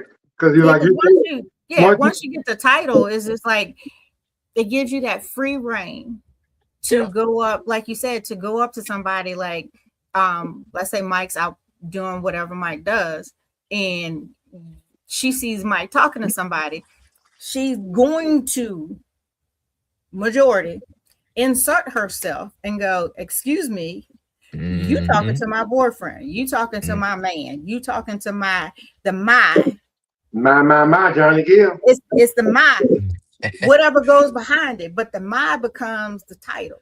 Yep. Because the my makes it possession. Possession. Nope. And the 10th of the law, 9/10 of the law. But I'm just saying, people shouldn't be treated as a possession. It shouldn't. Because not to. You know what I'm saying? Because you my girl, you my girl. You know what I'm saying? You my girl, you my girl. But you're right. But then that goes back to the title. Right, it does. But if you walk can you be in a relationship without a title? My girl, I don't have to call you my girl. You know what I'm saying? I'm just saying, you can be in a relationship without a title. Yeah, you can. But it helps to have the right title to the relationship you got, or you both able to live within whatever the titles you're in. Some people, want to keep pretending like they're a boyfriend when they ain't a boyfriend to some of these women. But I don't like how people be so hard pressed over the title. Because it's like, okay, are you dating? Are you trying to be with me because you want to be with me? Or you want to be with me because you just want to be somebody's girlfriend out here or somebody's wife? Because if that's the case, you just trying to impress your homegirls. Like, oh, yeah, I got a man. But do your man actually like your ass? That's the see that there you go. You know what I'm saying? So you got that title or that whatever it is, just to make sure that him or her, she or him or whatever it is, don't go nowhere else. Well, most people are supposed to, when you give them the title, live up to that title. So you can't be mad at somebody because they want to put a title on you. And I always say it got to be the right title. So if it ain't, if it's a person gonna give you a title and you don't want to be no boyfriend, I don't give a damn how many times you say it. No matter how many times you can fool yourself and thinking something different. That ain't your boyfriend. That's not your bitch no more. That's not your bitch no more. I'm so weak with that one. I'm so weak with that.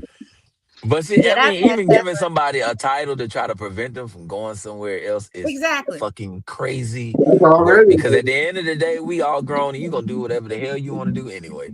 You better. I always say you better. I hate for a grown person trying to do what I'm doing. do you and do what's best for you. Yeah, and I don't want to be in no relationship where I gotta micromanage any grown ass woman. Hell up out of here. Don't have to force this. If you know what it is, you respect what it is, and that's it. That's it.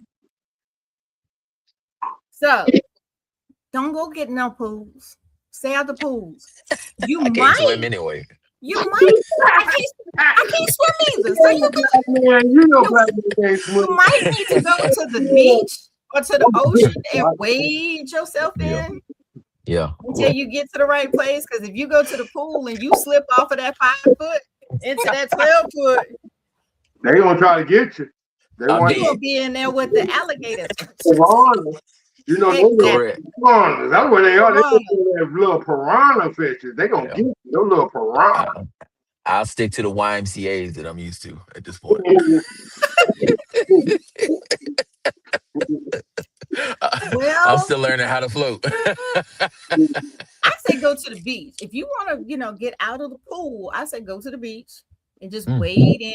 Or you can sit on the edge and let it come to you. Ass pool.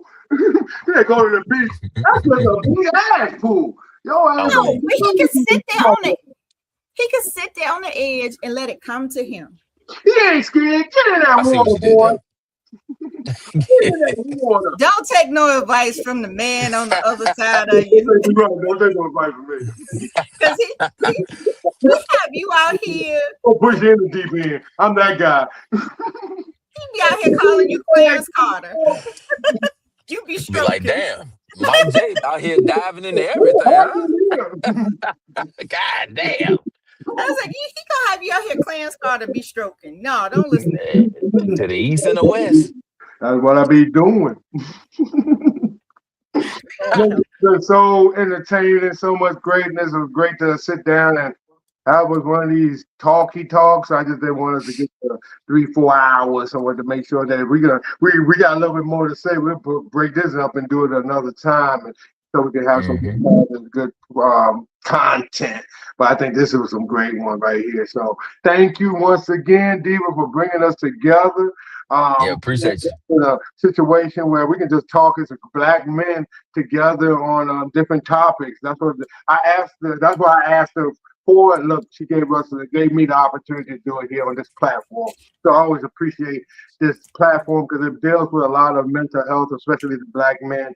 Mental health, and I think that's what she was doing, and to give me an opportunity to talk to my favorite guy, my favorite DJ, I have to say I appreciate that from the beginning before we go any other further with this whole thing. So this is what we do. Everybody knows us. We got books with us in there, stuff like that. I think Kinfolk will be in the next book, so we'll make sure of that one.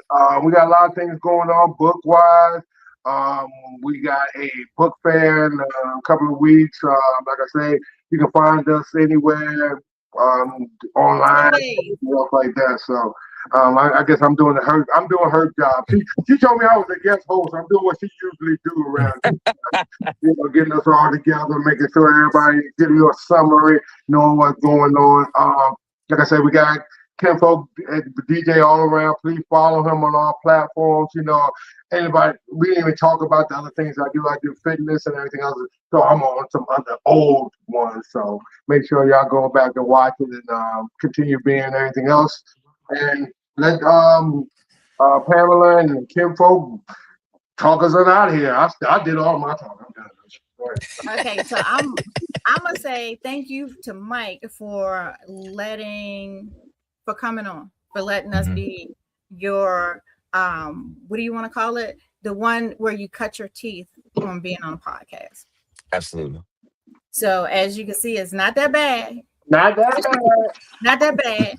And I am glad that you joined us because I've sent you the stuff for the books. So you're gonna eventually be there when you're ready. Oh, not because we said so. I mean, because if that was the case, you'd be writing right now. But it's when you're ready, and when you're ready to tell your story. Yeah. We're gonna my bad. I didn't mean to throw you in the book because she was right. That was the main thing about it. I was glad that I made the decision because, like you said, it does mean a decision because you're telling your story. That at one time, before, because I was in the first book, but it's kind of hard to sometimes tell people some of your despair. You want everybody to look at you as, man, I'm Superman. In the world when, man, I was going through some times and some things, that brought me down. Like I told people, it wasn't for fitness, it saved my life, literally. Not just in my body. Is that a title of a book?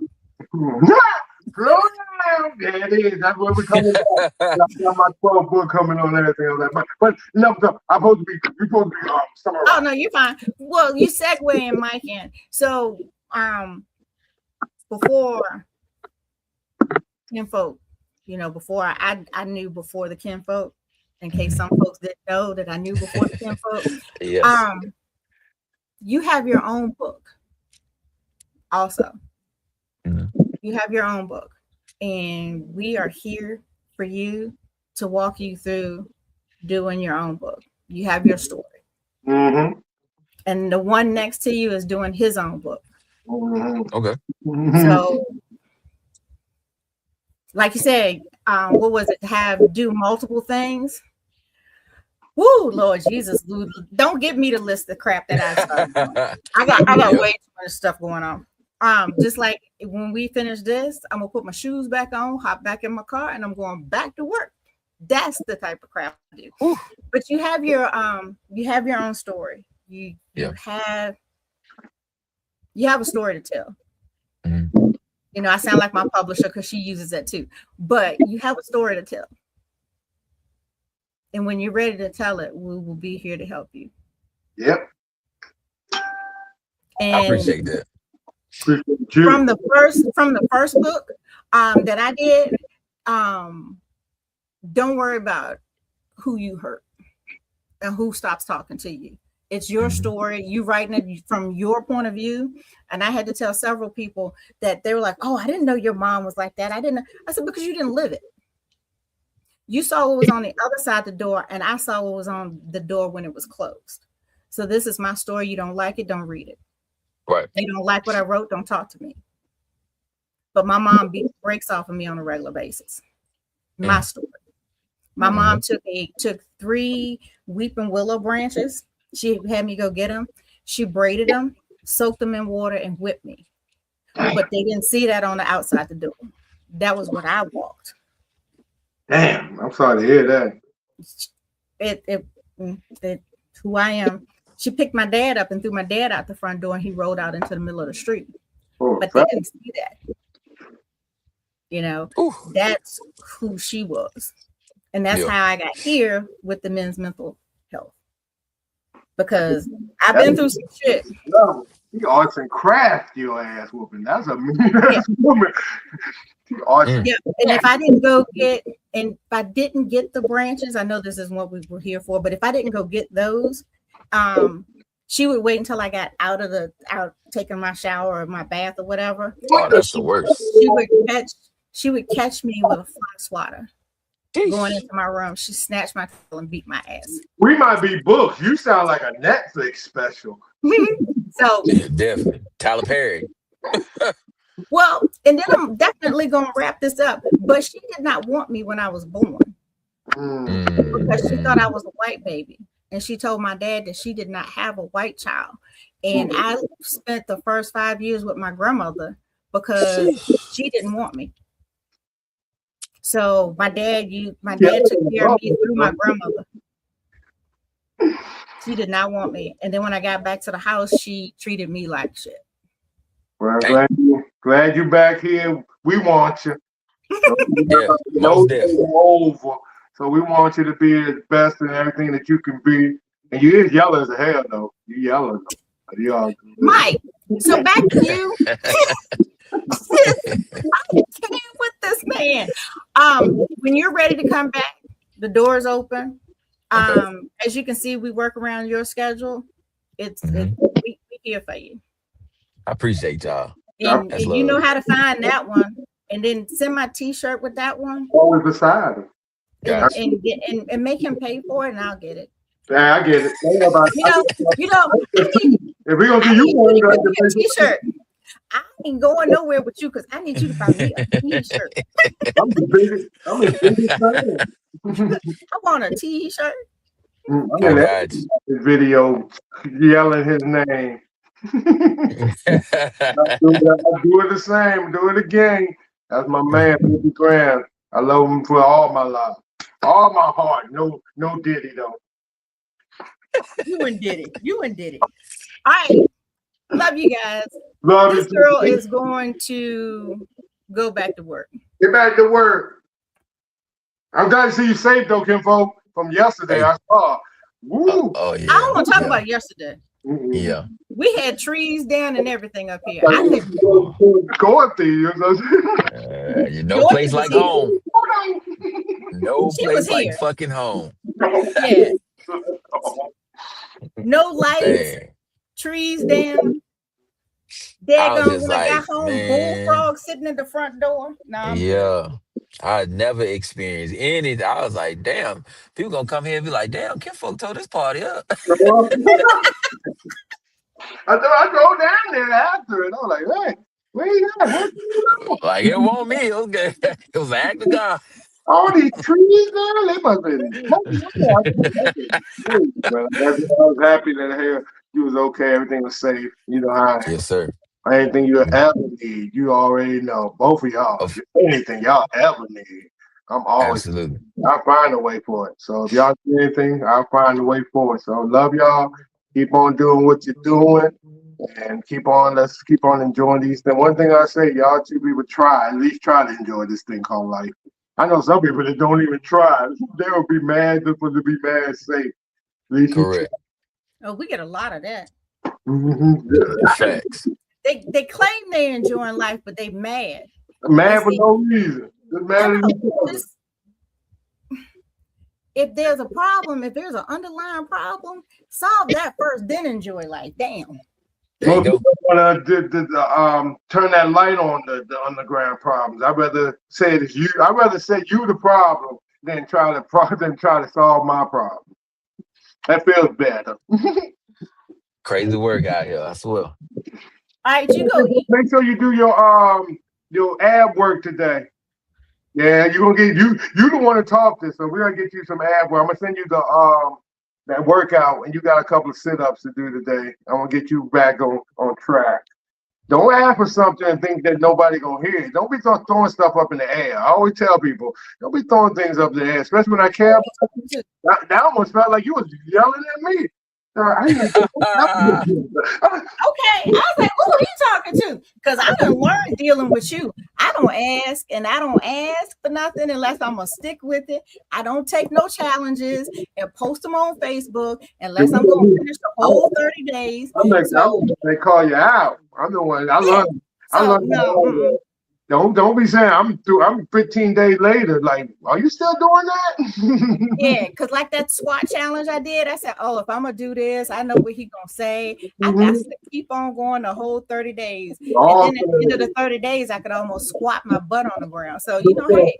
Look at you, see it works.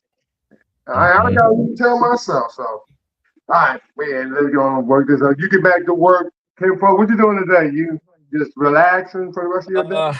I actually got a DJ tonight. I'm DJing a poetry show at a decent Ethiopian restaurant, Shako Bottom, 7 p.m. tonight. Yeah, I might have to swing by there and hear my boy DJ. Yeah, man. This is the one time where I can literally just expand outside of like line dancing and party music and actually just don't rub it in. Because he know I've been trying to get there for 3 events. So I don't want to hear about y'all going to just don't tell me. It's a vibe. I don't get off from work until 7:30. So don't tell me nothing. I feel that. Don't tell me nothing. Other than that, you can catch me at District 804 every Friday night. That's it. We're working on that. All right, guys. I'm going to work.